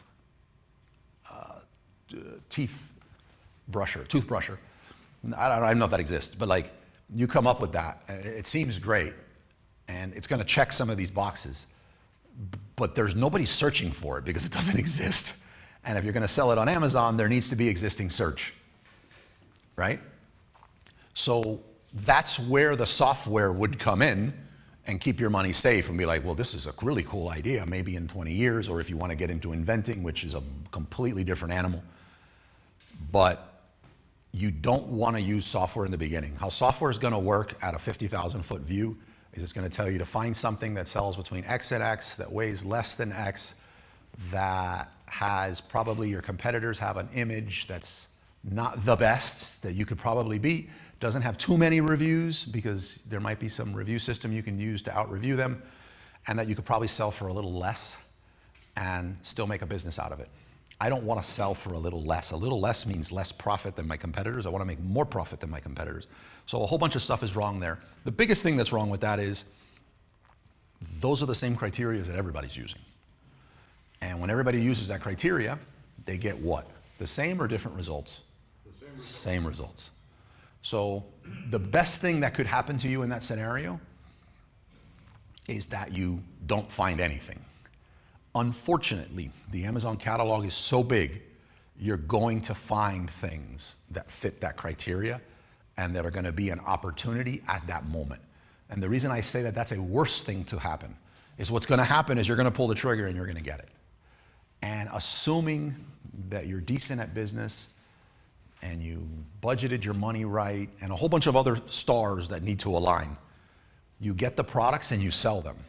And why I say this is the worst thing is during that honeymoon, and not the Amazon honeymoon period, but during this entrepreneur honeymoon of yours, where you're banking and you're imagining that you're going to order 10,000 units now instead of 2, and you're calculating your profits, a whole bunch of other people have finally hit on your discovery with their filters. And there's like 6 containers on the water, and you put this big order in. Before that next order gets in, that product that was selling for $30 is now selling for $8.97 from some factory in China. You know, every sale you'll get at that price is a loss. So that's what software sets you up for. The softwares use testimonials from the unicorns that actually didn't have that experience, but it is not the norm to not have that experience. Like most people don't do well that way. And by me, what I mean well is not that you're cash flowing something for a year or 2 years. By me meaning well is this is a business that you're going to exit, that has legs, that you might be able to retire off of, or that you could leave if you want to leave the career that you're in, which I know is some people's motivation, you can retire your spouse or your parent, whatever your thing is, that would allow you to do that. With this Stairway positioning checklist, how I approach products, and I use these 2 examples, so if you've heard me say this before, it's gonna sound familiar, is somebody from the group came to me and said that they have a factory in Brazil that makes shampoo. If Carlos was CEO for the day, what would I do with that resource? And immediately I said, I don't really see that as a resource. It sounds like a lot of work, but let's just go through the exercise. And when I look into every form of human shampoo, especially like Brazilian shampoo for women or the knockoff so-called Brazilian shampoo for women, it's a bloodbath. It's highly competitive. There's a lot of sales, very little profit margin. But when I apply my Stairway methodology to this, it's like, okay, we're in the beauty category. The next step on this Stairway is shampoo. So we're 2 steps in. But how about shampoo? If you just search, someone who searches shampoo is not buying anything. Like who here has bought shampoo off of a search for shampoo? You don't, unless you forgot the name of your shampoo and you searched it so you could see the image. It's a very low buyer intent search. So what happens here is it's still too broad for you to play in. If you're just a shampoo, you're gonna do really, really bad. You're gonna get crushed with ads and trying to differentiate. So the next step here is shampoo 4. So you have some options here. The thing most people think of when they start with a factory that makes shampoo is, oh, it just must be for humans. So you have shampoo for men, shampoo for women. I would rather create a shampoo just for one sex, just so it allows you to differentiate some. Shampoo for women, obviously, and I guess I think guys don't use shampoo, but is a much, much more competitive category than for men. And you can see this just by searching on Amazon. You can see the amount of results you get for each search and get an idea of how much competition is there. So where it really gets exciting is if you step away from humans. So we take that fourth step and we talk about shampoo for pets. Still though, very low buyer intent. Anybody that searches for shampoo for pets is window shopping. Like you're not looking for anything, you're not ready to buy anything. So we take another step, and what steps do you go through here? I like to look at breed if we're talking about animals. If we're talking about food, we could do a different exercise that I'll show you. But if we're talking about breed, shampoo for Labradors, I still think it's broad, but if you search shampoo for Labradors, the likelihood that you have a Labrador is quite high. So the intent is much higher on that search. When I looked at it, I was like, okay, breeds is a little better, but dogs in general, dogs get shampooed quite regularly. Do cats? Don't cats like totally lose their junk if they have water on them? Like you see the videos. So I was like, shampoo for cats. How about shampoo for cats? And sure enough, we went from like 80,000 results to like 8,000 results. So much less competition. But I was like, okay, can we go any further? And this was for the purposes of an exercise. You probably could have stayed at shampoo for cats. And I think I went to ChatGPT and I was just like, give me not so obvious breeds of cats. And it showed me an image of a cat that I immediately remember seeing, and it's a hairless cat. And they're called Sphinx cats. And I was like, how do you wash a Sphinx cat? And apparently Sphinx cats have very sensitive skin, and you have to wash them. But they're those cats that almost look like pharaoh cats, or like ancient Egyptian things. They're called Sphinx cats. When you put up shampoo for Sphinx cats, you're at like 80 competitors, almost no competition, and great profit margins for shampoo. Now, do you have a $8 million a year business selling Sphinx cat shampoo? No. I'm concerned at this stage about not my gross sales, but my profit margin. So you could have an 8 million non-profitable business, which brings a whole lot more problems. Here it's a highly profitable business, and it allows me to get into the pet category, which at the end of the day, it's not like the only product you're gonna launch is this Sphinx cat shampoo. But this exercise, which I'll walk through using a few other products, let's go with electrolytes, or supplements. So we start with supplements. Within supplements, there's a whole bunch of things. You can go to vitamin C, you can go whatever you want with this, but let's just go with electrolytes. Not in the camera. I don't think they want to see me, right? So you go with electrolytes. You can go with vitamin C, then you can go with electrolytes. But they're like, okay, you look this up, tons of competition. I think you're competing with liquid IV. Like, you're dying there. Like, you are dead. These other people are all like being plugged by Joe Rogan. You're not going to do anything there. But guess what? For supplements, you move into the next phase, which is they're selling these powder packs. What are the other forms of electrolytes? So we go from liquid, we can go to powder, we can go to gels, we can go to gummies, we can go to patches, we can go to a lot of different things. And each time you add that, it completely changes it and it allows you to take a step. Well, if you keep taking those steps, you wind up landing at electrolytes for chickens. And if you look it up, there's almost no competition for it. It's very easy to source, and these farmers pay a good bit of money to get it. So you don't land. You're doing vitamin C. The only vitamin C I'm interested in selling on Amazon is vitamin C for reptiles. When I do this exercise, there's a lot of money selling vitamin C for reptiles. No one thinks about that. But if you have a reptile and it needs it, you need to buy it from somewhere. And what store do you go to locally to buy that? Right, you go to Amazon. That's it. So you walk through, though I call it a stairway, I don't know why, but you walk through that stairway, starting with the main category and continuing to walk down. One more, and then I think everyone should have it.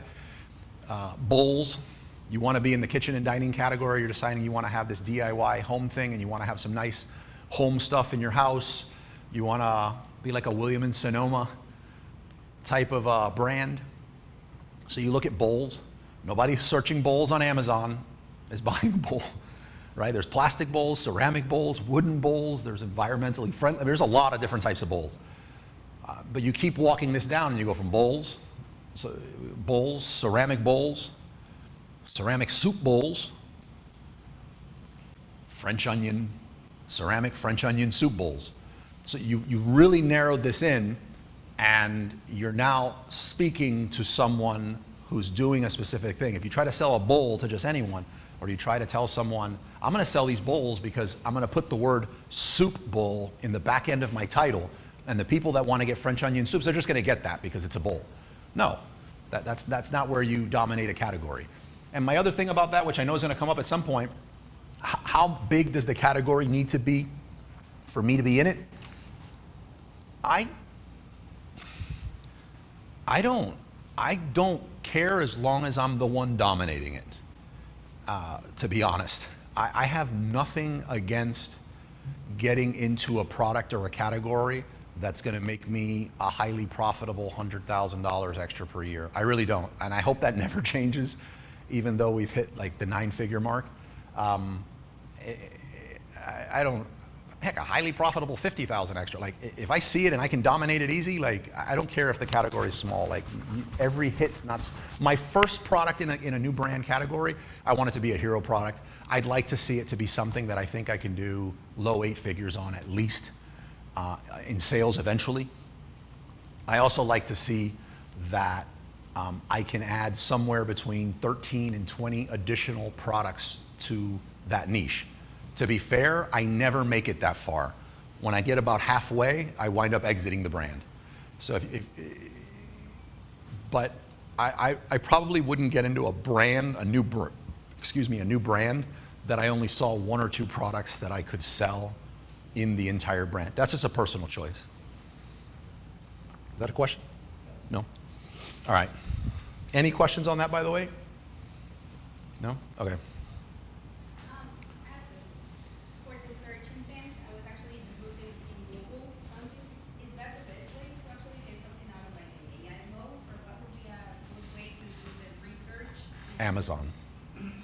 Well, if we were talking about something more Shopify or Google specific, I'd use that. If I was looking for ad data for Meta ads, I'd use Meta's ad library. If I'm looking to sell a product specifically on Amazon, Amazon's the largest product search engine in the world.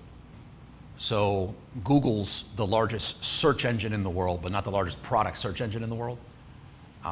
So if we're talking about products and we're talking about selling on the Amazon platform, I would use Amazon. And then once you go into the Amazon, you just type into your product, and then you get to see how many prompts will actually come out. That's how they interpret. believe it or not, that is not a horrible way to do it. And that's how I got started, because there was no softwares. I think software made things really confusing, because what happens is if you create a software, and I know some of these software owners, they're great people. But when you create a software and you need to make a lot of monthly subscriptions on this software, you need to create something that applies broadly to a whole bunch of people. Nothing about my business is broadly. It's very specific and customized to me. So they need to create these filters to show you how to use this tool and how everyone can use it. So people just said, well, it'd be easier instead of me going in here and manually searching. But you know what? If you're only launching one product, that's not that much work. I would also say that starting on Amazon might be not the worst. Starting on Amazon might not be the best way to start your product research. I think you would be better off going to AI, whichever one you want to use, and say, and I'm assuming you're product agnostic. I'm assuming you're like, look, I'm passionate about cash flow positive. Like, if this thing starts cash flowing really positive, I'm going to become passionate about it, right? So I'm assuming that's you. If you're telling me, no, I'm in X niche, then different conversation. But I would say if you're product agnostic, I would say go to AI, ask AI to give you a list of the top 50, why not? The top 50 niche trade journals. Things like kintsugi, which is a hobby where like they grab ceramics that broke that break, and they use like a gold filling paste to piece it together and create it into something nice. Like, do any of you do kintsugi? No, but it's a massive little hobby, and they don't have much competition. So you find these trade journals and then go into those trade journals. Like to this day, if you're just completely product agnostic, I'll give you a trade journal you can go into, and I guarantee, like I could show you some products right now from this trade journal that are profitable that you could sell. Go to the American Bee Journal. It's a journal that's been around, I think, 150 years, but all they talk about is bees and honeybees and all this different stuff.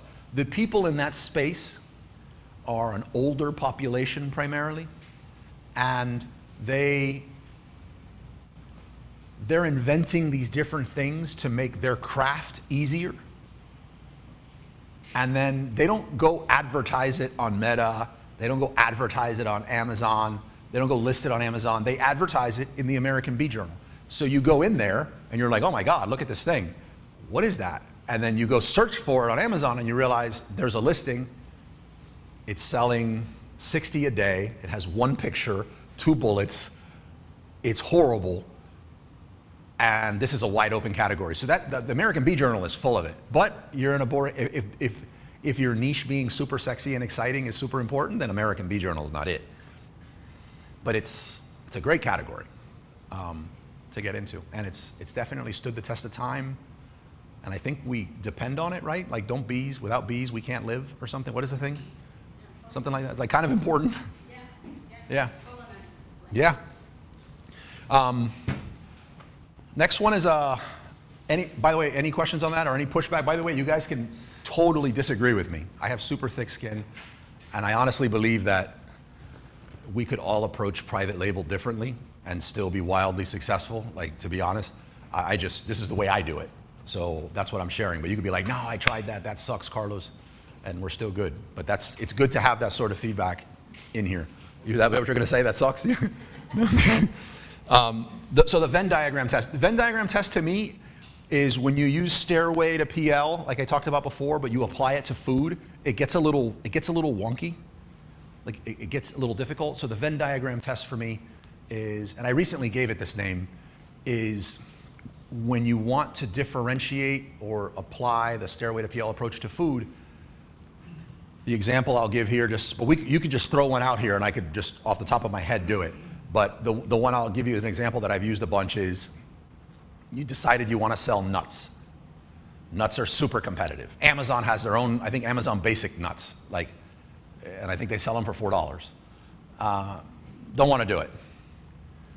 But how do you do that Stairway to PL with a food? So what I do is I use sticky notes, but it sounds nicer when you say a Venn diagram, like these circles. And I just start writing things. Like, it doesn't matter if they're going to apply or not. And then once I'm looking at some, I'm like, well, when these intersect or these overlap, is that a thing? So one of the things that I threw out there when I was doing the exercise was chocolate. I was like, chocolate's good. It's a big product, but I don't want to compete with Hershey's. You know, I don't want to compete with Godiva. But when chocolate and nuts intersect, that's a new product, chocolate-covered nuts.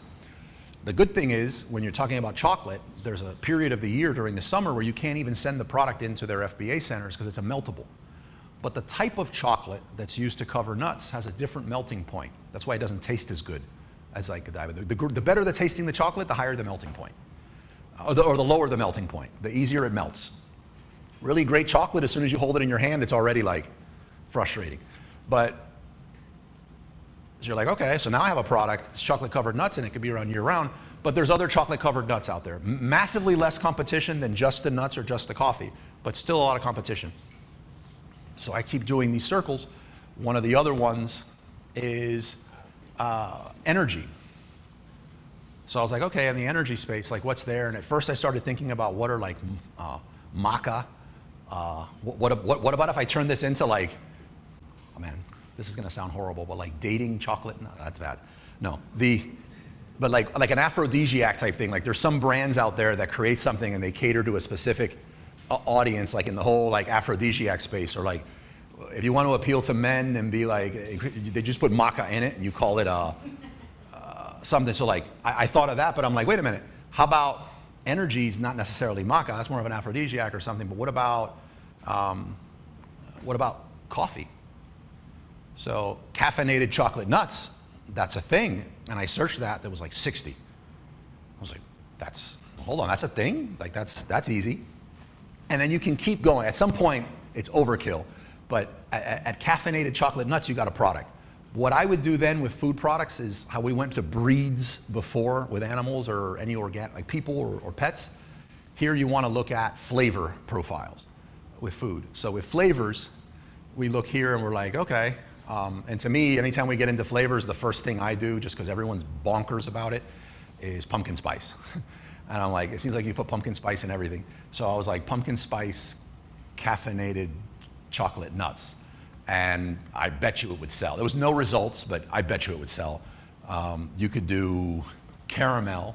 I think that's the most popular Starbucks type drink by adding caramel. So you have caramel, chocolate, caffeinated chocolate nuts. So you get where I'm going. Like you do this Venn diagram and you see where things intersect and you get a product. You're not gonna discover things like that with a software, doing those exercises. Something I don't have here, but I do anytime, and I would encourage you to do just because it's gonna be in your way, is anytime my wife drags me to a store, like a store, not an online store, but like a physical store, which thank God is not that often, but like, I go to the front of the aisles. She just leaves me alone because she doesn't want me rushing her out, and I just go to the front of the aisles, and if you look at the aisles, how they have the aisles organized and they tell you what's there, those are just categories on Amazon, right? I go into the aisle and I'm like, oh, this is the section for, I don't know, a flashlight, like make something up. And you go into there and you look at it, they don't just randomly put things next to each other. Like they grouped things together intentionally. And I look at those groupings on those aisles and it's telling me, oh, in this category, why do they have this next to this? Almost every single time, you could just say, could that be one product? And it's not an invention. It's usually very easy to do. And it's usually the same factory that can do it. So again, I don't want to send you on a mission driving around Miami and you have like, because of Carlos, you're like looking at the aisles, but you're going to go to a store. And when you're at the store, especially if your spouse drugged you there, like just look at those aisles and just take a glance at what I'm saying. Even if you want to say Carlos is full of it, you know what I mean? Like, but I'm not, and that really, really works. And it can help you get the creative juices flowing if either one of these steps didn't already, okay? The next one, again, if you're product agnostic on this checklist, is my favorite, well, it's one of my favorite acronyms in business, LTV, lifetime value. On the Amazon space, for me, what that means is the product consumable or replenishable. Again, if you want to sell knee braces, because that's your jam, do it. Like create the best knee brace in the world, create one that lets you run faster, whatever. But you're only going to sell one, probably to each person. And the brand loyalty on knee braces is almost non-existent. When that person does, because they can't find their knee brace later or they put on too much weight and the knee brace doesn't fit, they're just going to go to Amazon and buy another knee brace. And they're not going to go look at their past orders for their last knee brace. They're going to search knee brace and they're going to buy another knee brace. So it's zero brand loyalty, which means whatever you spent on ads to acquire that sale, it came out of your profit and you ain't recovering that later. Like you just got what you could get. So I like replenishables. That can be supplements, that can be food-based products, it could be toilet paper, whatever. Hygiene products, beauty products. If you're product agnostic, I highly recommend you just say, it is a requirement for me to have a replenishable a replenishable product that lends itself well to subscriptions. On Amazon nowadays, the only guaranteed thing is that ads are going to be more expensive next week. They're going up literally every week. in your cost per clicks. You want to be able, you want to be able to not take a loss per sale, but you definitely want it to where a percentage of those people are subscribing to your product, and that subscribe and save growth. How well do you do on subscriptions? Pretty good, huh? Do you have a hard number for your category on what percentage of your sales result in a subscription? So like if you sold 1,000 units, how many of them would be subscribers? In a monthly rate? In a what? On a monthly base? Yeah. It will be at 20%. 20%, guys. 20%. 20%. Oh, look, we got a smile out of Chris.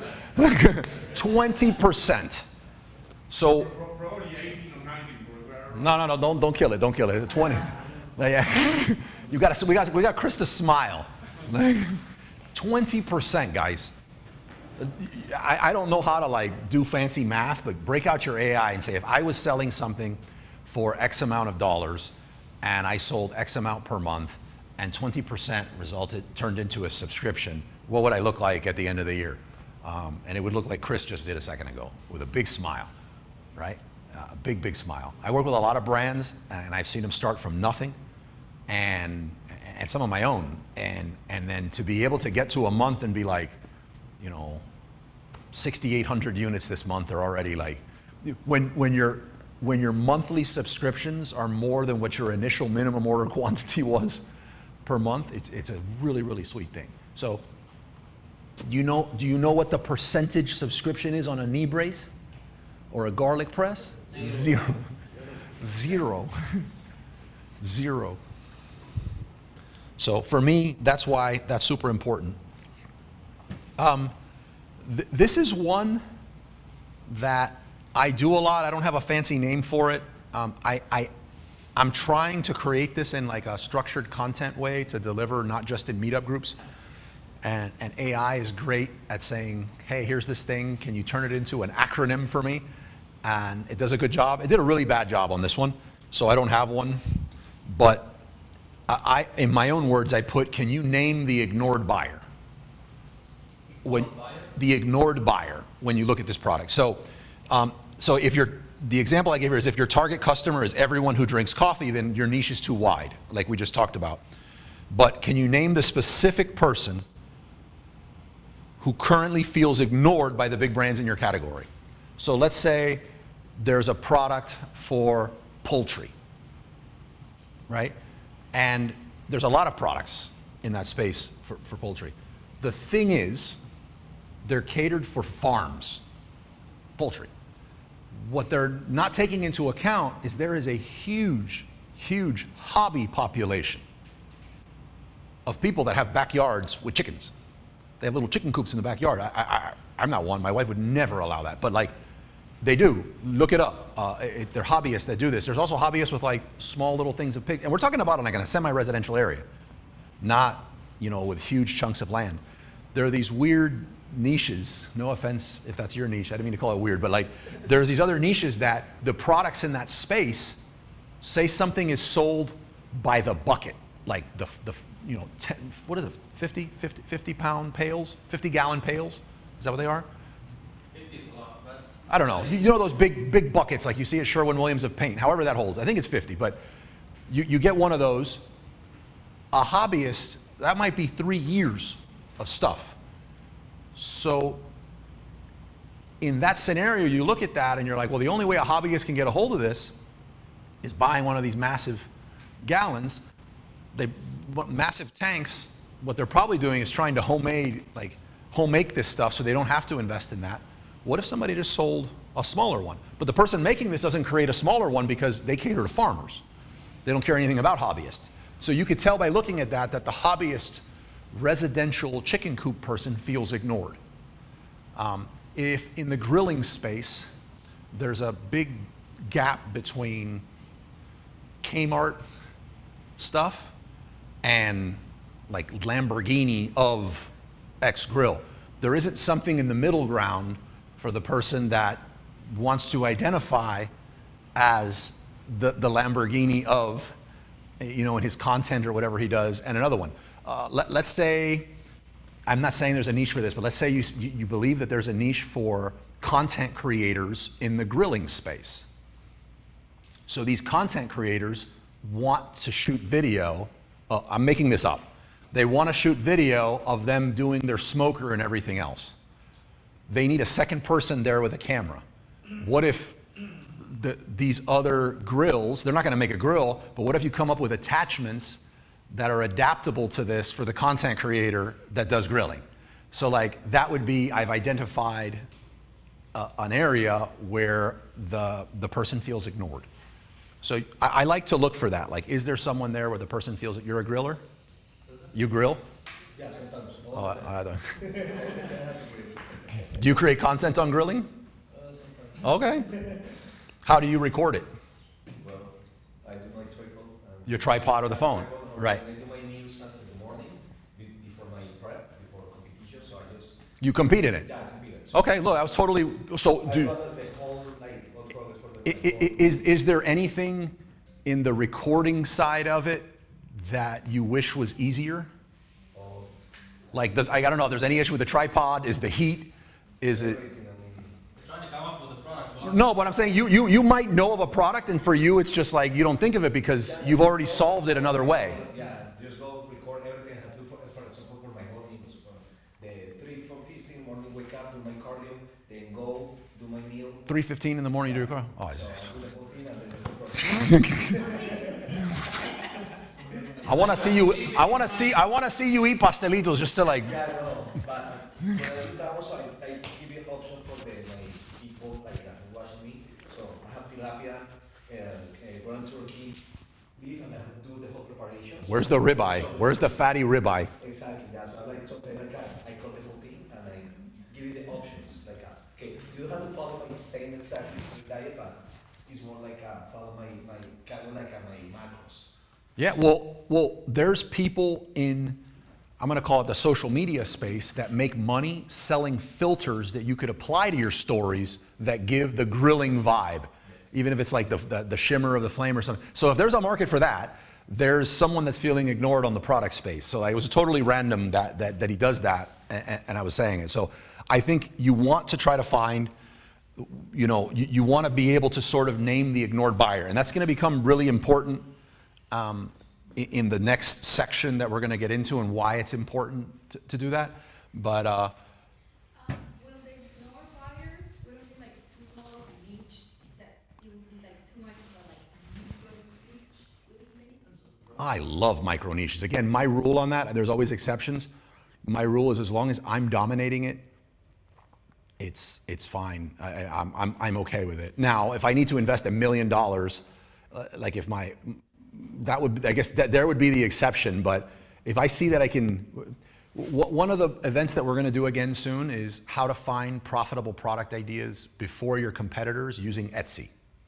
So I show you how to use Etsy and Kickstarter and a lot of other things to find these products in an ethical way that allow you to beat them, just crush, like beat people on speed to market. And so when I did that, we were doing an exercise and we discovered a niche. Oh, actually, I got to have Stefano in the group who discovered the niche. We were talking about hobbyists and like using that, and he came up with mushroom hunters. And I was like, I've never heard of that in my life. I've never heard of mushroom hunters. So we looked on Amazon. You guys could look on Amazon now and put mushroom hunting. There's mushroom hunting bags. So people that go out and like hunt for mushrooms, I think it's more like foraging or scavenging or whatever, but they call it hunting. There's specific bags you need to put your mushrooms in. And all they are is net, they look like net laundry bags, like you might see in like the military movies, like those mesh, that's all they are. That's like the same difference. What's the difference between CrossFit gloves and sailing gloves? 50 bucks. Like 50 bucks. That's what one sells for $50 more. That's it, the sailing gloves. But so like they just got like these products and they just applied it to the mushroom hunting space. If you get into the mushroom hunting space, you should be able to dominate that niche really easy. It's going to make you, I don't know, 60 to 80,000 gross per year. It's going to be very low effort. It's not going to require a lot of money, but it's going to be highly profitable. I think too many people get into this and they're just like, well, if I can't make 8 figures and exit, like it's not like that. Not to mention, a lot of the times when you get in those smaller niches, you get into them, and next thing you know, Home Depot or any of these, all of a sudden, all the Ace Hardwares decide they want to have your Mushroom Hunter kit sitting in their thing, and you start making a lot more off Amazon than you do on Amazon. So I don't put a lot of. What would be like a real, like one of your products that is like super niche, like something, or maybe. Well, this is going to support my opinion. My largest brand is, I started it. It was the first brand I ever exited, which is live insects, breeding live insects and selling them online. I sold the company. Insects, not sex. Insects. I don't sell sex, no. I was way before OnlyFans, way before OnlyFans. No, this is Jamaican crickets, super worms, feeder worms, Dubai roaches. They're not really Dubai roaches, but Dubai roaches. And I sold the company for $2.6 million, and my non-compete ended, and I restarted it.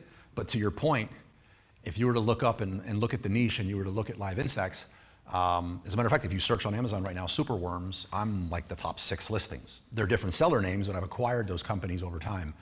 And if you were to support that, if you looked at the category, you'd be like, even if you were okay with, you had a source for insects and all this stuff here, on the face of it, it doesn't seem like a great deal, but we'll fall somewhere between 95 and $100 million in gross sales this year on that company. So like, is that cool? Yeah. I love licensed products. That's like, that you definitely want to do it. I think Igor is sitting on a gold mine with the licensed product. The challenge with licensing a product, you queued it up for him. The challenge with a licensing product is it's not hard. It's pretty much, it's just easy. As a matter of fact, if you're willing to fly to Vegas and go to the licensing show, it's a great show. The issue is they're not going to really talk to you 99.9% of the time unless you can show, even on Amazon, $1 million in sales. Gross sales. You could have no profit, but they're going to want to see $1 million in sales. If you can show my gross, you could be underwater everywhere else, but if you can show I got $1 million in sales on Amazon, here's my listing, you're now going to be able to talk to almost everyone at the show. And then let's also assume that your product, the only no's you'll get doesn't have to do with whether your product's a good fit for licensing, but say you sell backpacks and you're like, I want to get Hello Kitty. Well, the world does not need another Hello Kitty backpack. Like they have so many Hello Kitty backpacks. And I don't mean to use Hello Kitty, I wasn't saying that because you're a woman either, just because like I use Hello Kitty as the example of like, it is stupid saturated. Right, but if you had the backpack and you want to get like Sasha and the Bear, or you want to get Paw Patrol, well, Paw Patrol's probably played out too, but you want to apply it to something else, they're all in. And then as long as the product's not offensive. But even with an offensive might mean you're not going to get an adult novelty product and get the licensing of, I don't know, something else that they're like, I don't want to be associated with that thing. However, Star Wars, I know somebody who sells stickers, decals, made the $1 million mark, got the licensing agreement with Star Wars, and it sits on my toilet. Not that you want to know this, but the lid, when it's closed, has a stormtrooper helmet on it that you can't see when the light's on, but when you turn the lights off, it glows. That's it. They got a licensing on it. Licensing is great because you can sell the product for a lot more. Yeah. You can sell the product for a lot more. And in some not so obvious ways, a brand that I had pretty much everything to do with starting, someone who used to be part of this group, a water brand. We got the water brand, grew it to a point where it would qualify. The owner went hard into getting the licensing on this, wound up getting a licensing deal with the American Red Cross. So since it was health skewed water, the American Red Cross is universally known as like, this is healthy, this is legit. Do you think it hurt or helped their sales? It helped, and they were able to sell the product for more per unit. So yeah, licensing is great. So, but for example, that collaboration with American Red Cross, will you call it licensing as well? That's licensing. No, it's a licensing agreement. You have a licensing agreement with them, and it's going to be structured something like, give us X amount of money up front. It's not a great deal, but we want X amount per sale moving forward. Like, so say you're selling a product on Amazon and you keep $4 per sale profit. they might want $1.25. They're not basing it off that, but they want $1.25. So what you're going to do is you don't want to make less per unit. So the idea is that because you're now able to put the American Red Cross and stuff on there, you probably sell the product for more. So the idea is that you're going to make more than the $1.25 that they want. So you're making more per sale because of the licensing agreement. Sometimes if you're making less, it's still good. Like for example, I'm going to pick on Igor. So Igor has a product that's great. He's done a great job with it. But he also has a product that has a huge kick me sign on it from Chinese competitors, right? Like, that's like, you have a factory, they crank out socks, and they're willing to say wording and they're willing to say material types that may not even be true, right? And you're not going to really know until you get it, and the product doesn't hurt the kid, so they wind up gaming the review system and whatnot. So how do you stand out in that? Well, Paw Patrol, Mommy and Me, like all these different licensing things you could do. It'll turn his catalog into what it is now to 100x, making, you know, otherwise you look at the space and you're like, yeah, that's not a 60 million a year. It's not that he doesn't have the potential to grow a $60 million a year company, but those products don't have the growth potential to be $60 million a year companies.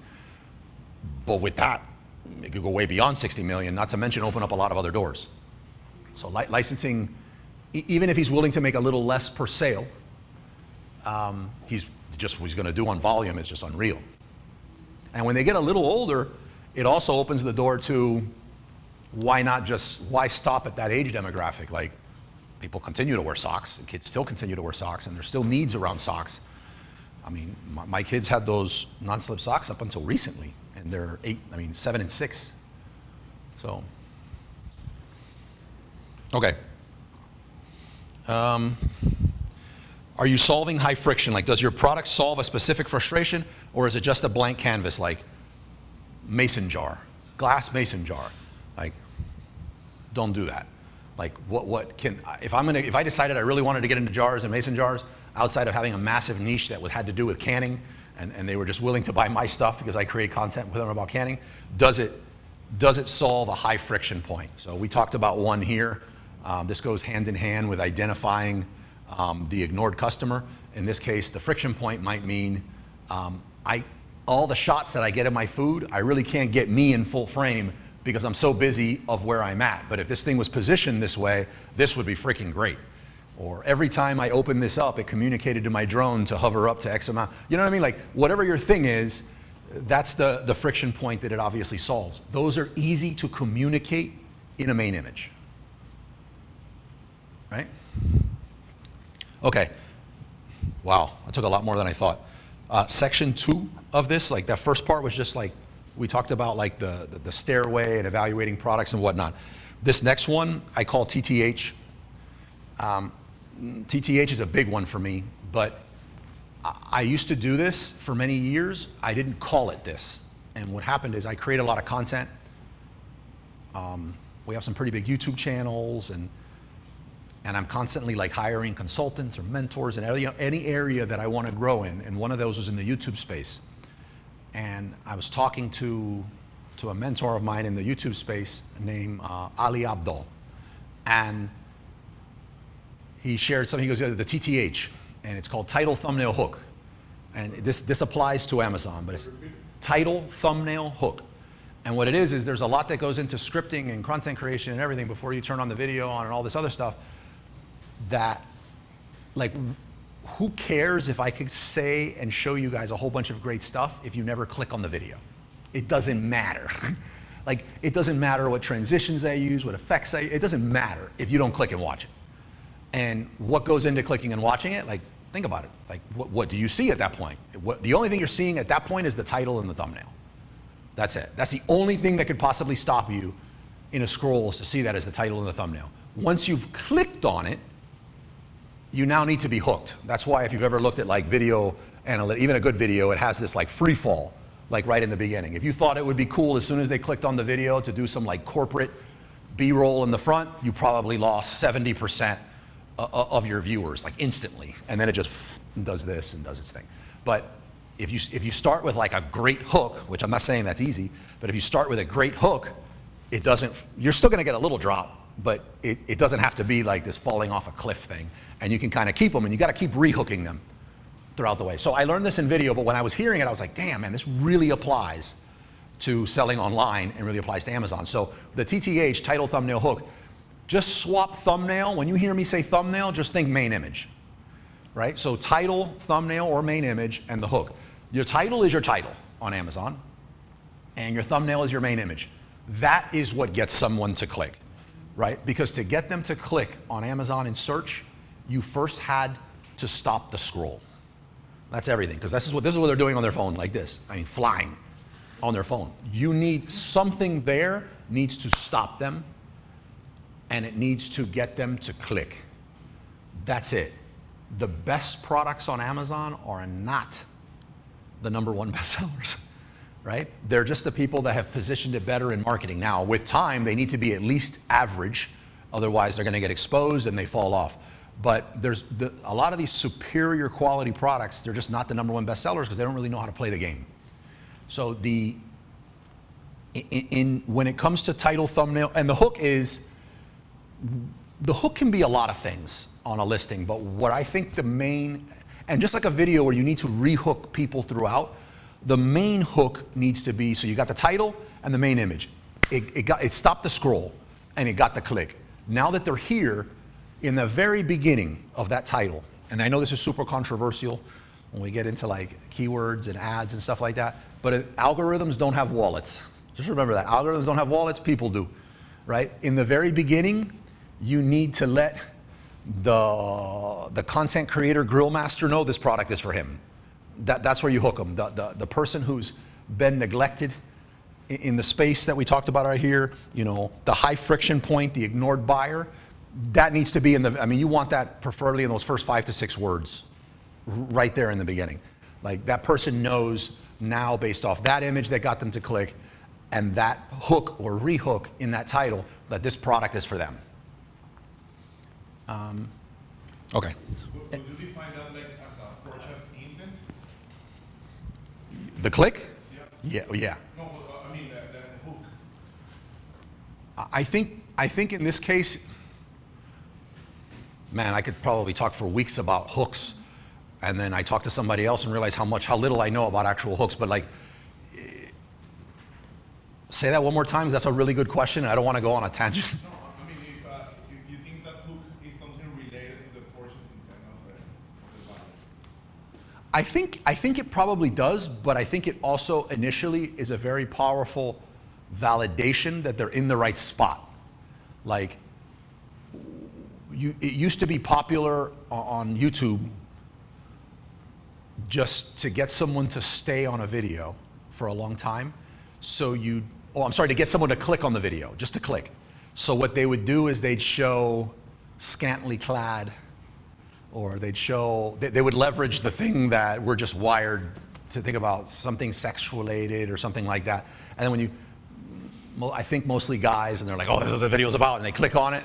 And next thing you know, it's talking about how you manufacture paper clips. So it's like, you get in there and you're like, what? And you bail. But the algorithm used to work, like as long as you got the click, that's all that mattered. So they had to switch it and be like, you know, the consumption, the binge session and all that there. So now what happens is, people will still go in there and be like, the title, the thumbnail gets them, they click. You now need to let them like reconfirm they're in the right spot as quickly as possible. So I think it is buyer intent. I think it's also validating, that's why it's here. Similar to in the main image, if we've tested this, like if you're selling a milk frother, you want to write milk froth. I mean, you know it's a milk frother, you look at a milk frother, you want to have some sort of text in the main image that also says milk frother. Because I searched for this, it visually looks like this, and that's what it says. So it's that validation that that's what it is. And if all that checks and that's what you're on the market for, then you convert. So I think it's a really good question. I'm concerned that you never mentioned the price or the reviews in this like process. Yep. And you said that the price is a secondary thing. That's already The price, it's not as primary as you think. If you're playing, there's some products that are more price sensitive than others. And I think we all know that, but it's not as primary as you think. If you've positioned your listing right and your main image is right, if your branding and everything's right, it's not. And I guess I would say, if you shop on Amazon, I imagine, how much of what you purchase is solely or primarily motivated by the price? Or I mean, price and reviews together start painting a different picture. But if I'm consuming something, I never filter by lowest price. Like, I don't want the cheapest electrolyte. I want the one that probably has less fillers, it might be organic. If I was buying and then kind of extending this out, if I was buying I'll give you an example. We've leveraged apps in our products forever. And I mean, in a semi-sneaky way. Not sneaky, it's not, but you would imagine an app being a product that you have a wearable technology and you have an app with it, so you see the phone on the listing and you can understand how that connects. We'll put it on there if it's a trash can. We'll put it on, and there's no connection between the technology. The app doesn't communicate with the trash can. We'll put it on there if it's a yoga mat. They don't communicate. The rules on Amazon say as long as the brand has that app enrolled in Google, the app stores, that it is allowed, and it actually should be shown. So what happens there is, we'll add the app. I don't know if I've done these examples here before, but it was a balloon kit. Balloon kits sell for like $7 from China. We instead, this was a friend of mine actually, we put the app on the main image. We put the main image, what you see on the phone, to be a video that shows how to make balloon animals.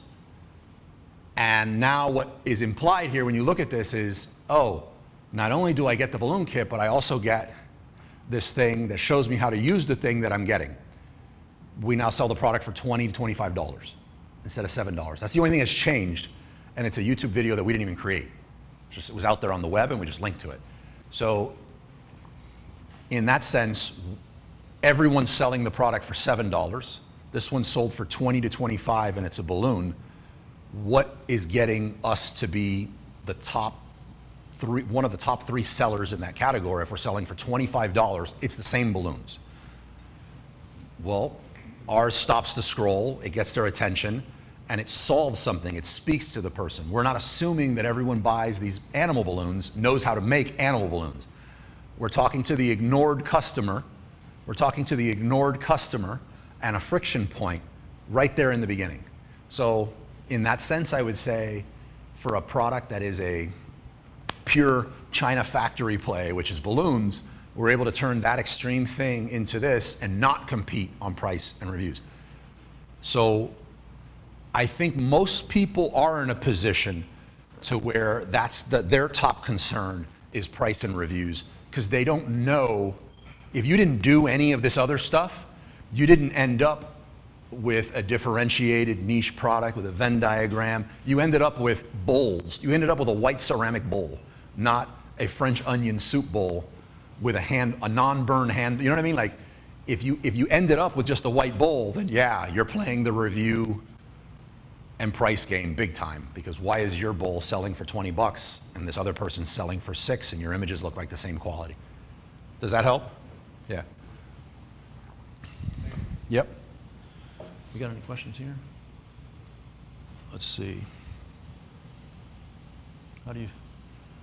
That exactly what tools help to do, to find low volume keywords.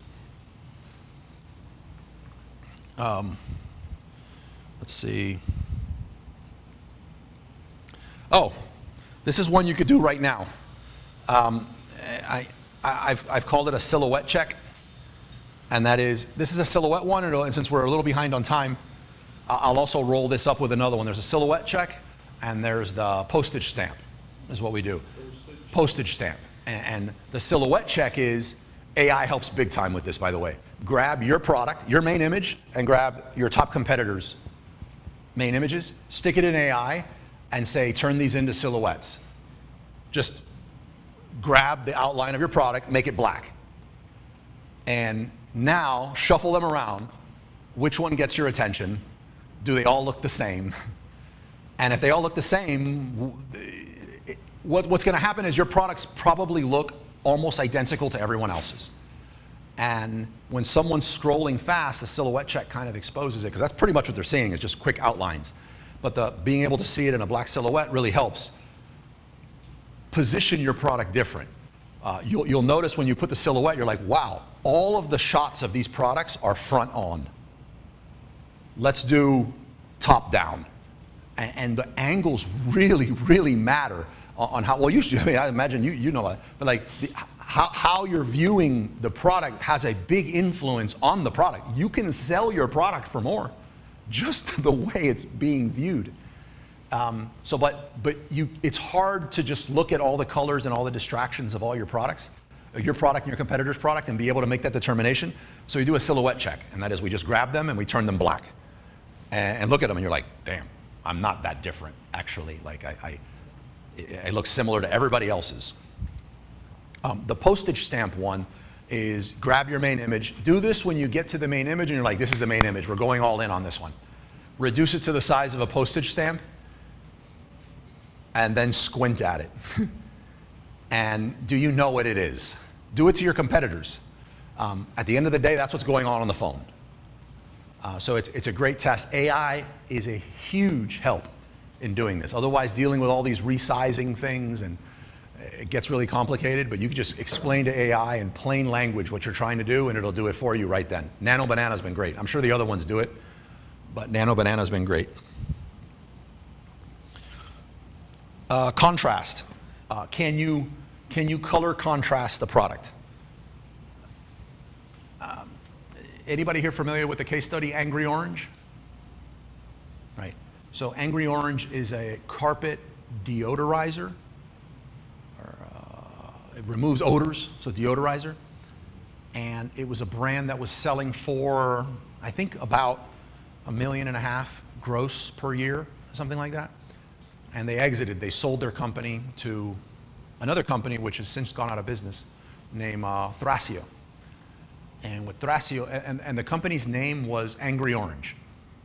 Mind you, the product was not orange. The product looked, the color and branding of the product looked like almost everybody else's in that category. And I would describe the color as something that you would imagine seeing at a smoke shop. Like with all the different, gummies and packs, that color scheme that seems really popular at like a smoke shop. You know what I'm talking about? They got the product and they converted and it also looked like the smaller one that they were selling looked like almost the shape of a 5-hour energy. They got the product and changed the color to something like this, but fluorescent orange, like a bright, angry orange color. Nobody else had a color everything else was like a muted pastel type. They did that. In the first year and a half afterwards, they grew it to something like 14 million in sales. They changed the color. I think color is a very weak differentiator. At the end of the day, your competitors could it's a good one to do, and it's stronger in some categories, but at the end of the day, if that color really hits, it's not that difficult to send your product to the factory and say, do this. And if the person is more entrenched in the space, they probably will start selling more than you were of that product. But in this case, they were just thinking, what's the next 18 months to 2 years going to be like? I want to recoup my money that we just paid to acquire this company. And it worked out great. If you want to search for it and read it, there's a lot more details of it, but it's called, if you search for Angry Orange case study, you'll be able to pull it up. It's a good read.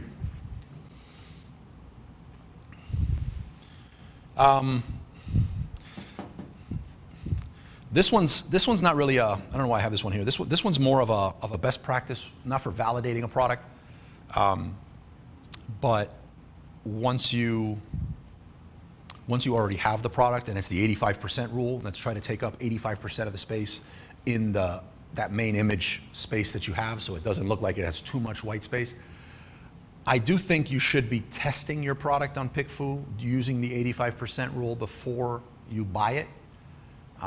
So it'll be good to be done. So maybe it's validating it using what it would actually look like when you bring this product to market.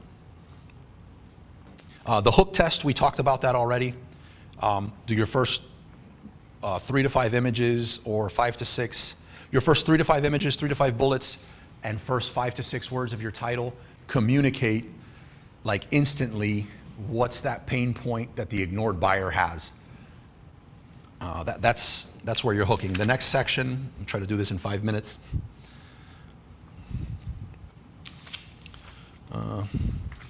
This next one is more about defensibility. So say you found a product using the 4 steps.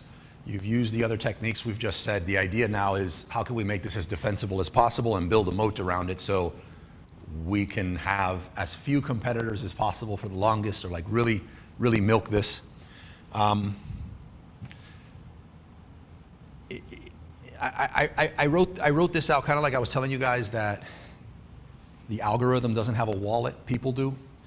The other one is premium quality. You're using this word premium quality all over your listing.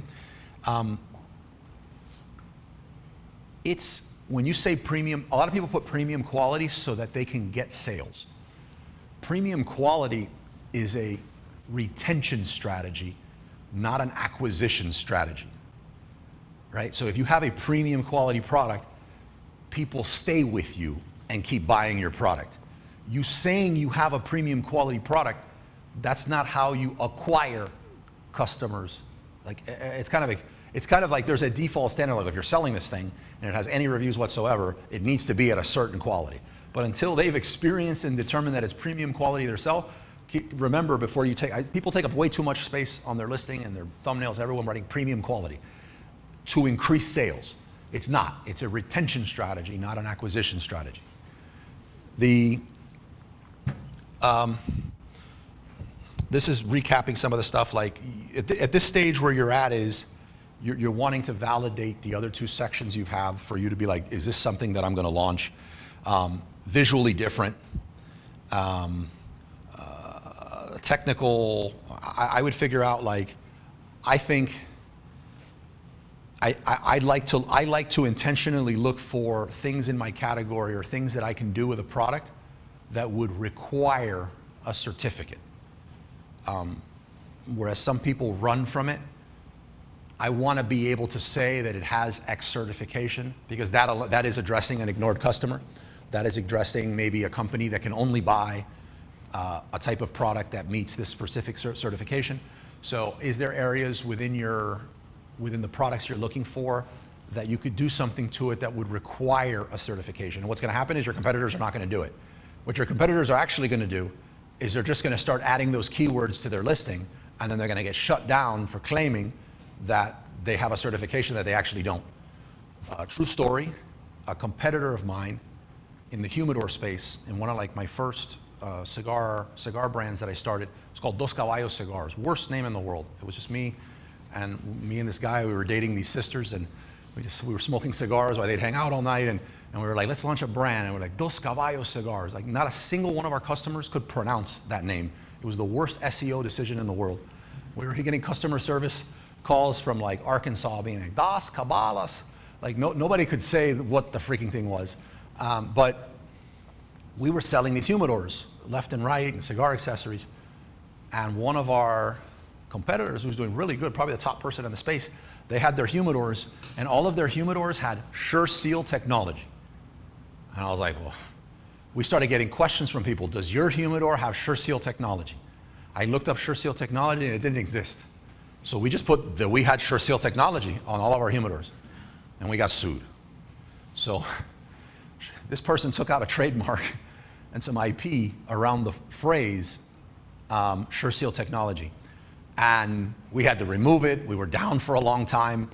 And later on, he acquires one of my brands. Like we wind up, he did it. I went to his place. I was like, hey, look, let's settle this, because like, whatever, like the lawyers don't need to be the ones making money here. Let's, like, what's going on? We became close friends. He's acquired 2 of my cigar brands over time.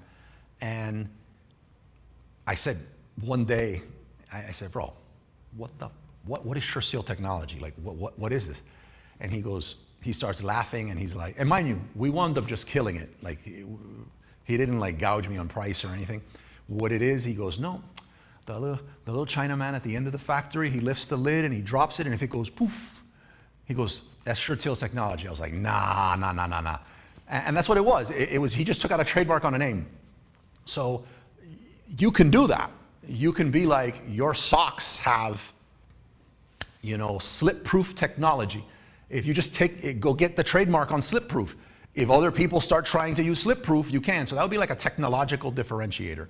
An app is a technological differentiator. Like, get a mold on your product when you can. Don't think, oh, I don't want to pay the $4,000 to $5,000 on my thing or my special jar or anything. I want to validate the product first. No, you're not getting out of having to pay those $4,000 to $5,000 because you didn't differentiate. You're now going to pay a lot more than that in ads trying to stand out.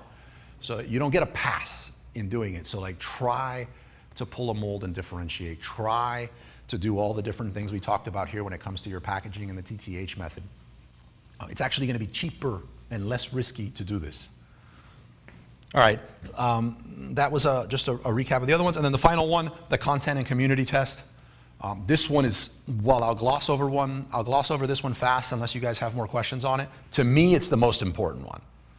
I know to most people, they just glaze over and it sounds like I'm preaching when it comes to this. I don't launch products with the exception of, so I'm not a total hypocrite here, with the exception of the Live Insect brand, which just happens to be something that I started in the beginning. I had a non-compete and I was like, I want to do it again. I don't launch brands unless they lend themselves ridiculously easy to content creation and community building. That community can be this, the community can be an email list. I'd prefer the community not be a Facebook group, just because Facebook is infamous for snatching the rug out from under you and like not making you pay to communicate to all of your customers. I think you should have a Facebook community, but don't let that be where like you got everything living. Email is the safest one that you'll always own. In person, these type of events, no one can take this away from you. They are the hardest, I will tell you, and you have to get your significant other to be on board with you giving up every Saturday for 12 years. But email is a nice middle ground to be able to do it. The reason for me to do this is I never want, not just because ad costs are high now, I've always done this. I don't want to be a slave to ad costs. I don't want to be a slave to an algorithm change. I don't want to be deplatformed, and it means I can no longer pay my employees. I can no longer maintain my quality of life. I think having your entire business based just on Amazon is, not just against Amazon, on eBay, on Walmart, or whatever, just having the whole business built on that is very reckless. Amazon is a phenomenal, I would say the best launch pad in the world to launch your products, but you really need to not lose sight that this is a business you're having, and a business has a lot more than just a third-party platform. That the customers that buy from you on Amazon, they're Amazon's customers. They're not even your customers. So like you need to, as soon as you have launched your product, start really putting some efforts into making this something that Amazon just can't send you an email and say, oh, you know what, we think you're a hazmat product, prove us otherwise, and for the next 3 weeks you have no sales. That's, if this happens to you in your first few months of selling, I got it. If you've been selling for a few years and that happened to you, that's on you, right? So when you have a community, when you have an email list, when you can easily create content to fuel your brand's growth, all the platforms become yours. If we decide we have a product that we want to launch on Walmart, we just get our community and our email list and say, hey, this month we're going all in on what we got going on Walmart, and we send all the traffic and all the love there. We decide we want to make Twitter, or whatever it's called now, important. We just gear all of our content and we just blow up Twitter. We can control what's going on in our business that way. To me, that's the only way to do it. And it stems from when I first started selling, I heard from someone in China to buy, I don't know, you guys remember P90X? Yeah. So it's P90Xs, of course you do. Yeah, but these P90Xs, and I could get these P90Xs for $5 a unit. And they were selling for like $100 and something a unit. And I was like, yeah, load it up. I bought as many of them as I could. I got them from AliExpress and I listed them. It was like my biggest payday to date on Amazon that I was gonna get dispersed. And back then you could disperse every day. You just go into your account, you hit disperse, and the money comes. And my biggest disbursement coming, I think it was like 90-something thousand. And I was like, I want to hit disperse when it hits 100. I'm going tomorrow to New York with my ex-girlfriend. And I get on the plane, and I feel like I'm in balling status. Like I've never been this sick, right? And we get on the plane, I bought the Wi-Fi. We had a really, really nice hotel. And while I'm on the thing, I go to log in to see if how close am I to 100,000 in sales. And I got this big red flag. My account is suspended. And I was like, there's got to be an error, right? And because my sales were just like, this thing was ranked, like if you're familiar with bestseller ranking on Amazon, P90X at its height was ranked like 30. I mean, you couldn't keep these things in stock. And I was suspended for counterfeit goods, and they said, this suspension, there was no Amazon suspension attorneys, there was nothing. This is permanent. There is no chance to ever sell on Amazon again, and we'll be withholding your money for the next 90 days. I had like $186 in my account, in my bank account, I was about to land in New York. And from that day, I was like, I almost, like I feel it in my body, right? The bile, I was like wanting to vomit the entire time that I was there, and I was like, nunca, never again in my life am I gonna be in the position where a single platform can shut down my entire business, so I went hard in that, and it's never happened again. So, I broke a bunch of rules more, and I opened another seller account, hidden under like VPNs and all this other jazz. I wind up exiting, at the time, 3 businesses on Amazon. And on the 3rd business exit, a rep from Amazon came to me and said something about, back then they wanted to create content and stuff of sellers. And I was like, sure, I'll help. And I did some stuff. And he says, is there anything ever I can do for you? And I was like, well, as a matter of fact, there is. I said, hypothetically, if I knew someone, and I explained the scenario. And he looked at me and he's like, hypothetically, is this you? I was like, hypothetically. And he took care of it. He completely took care of it. And since then, any suspension I got was for misunderstandings. But to be fair, I mean, that was me just being a total idiot. Like if you're buying Louis Vuitton from AliExpress for 10 bucks, you should have known like something was up. But in this case, I think it was just a combination of like desperation and greed, and to try to be in like a better financial position, that I put my I didn't intentionally say, screw P90X, I don't care if I'm selling counterfeits. So I have to say it was a combination of just like greed and desperation, and having some blinders on, and just like, oh my God.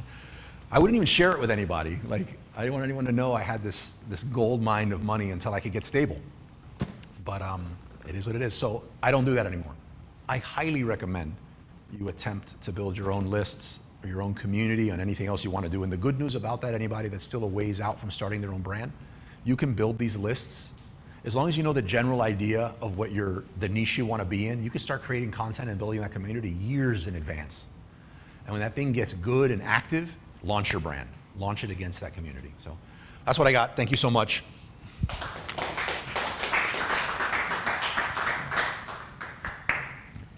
me shut this. One day we should look for a product on Amazon Live. I'm down. I'm totally down.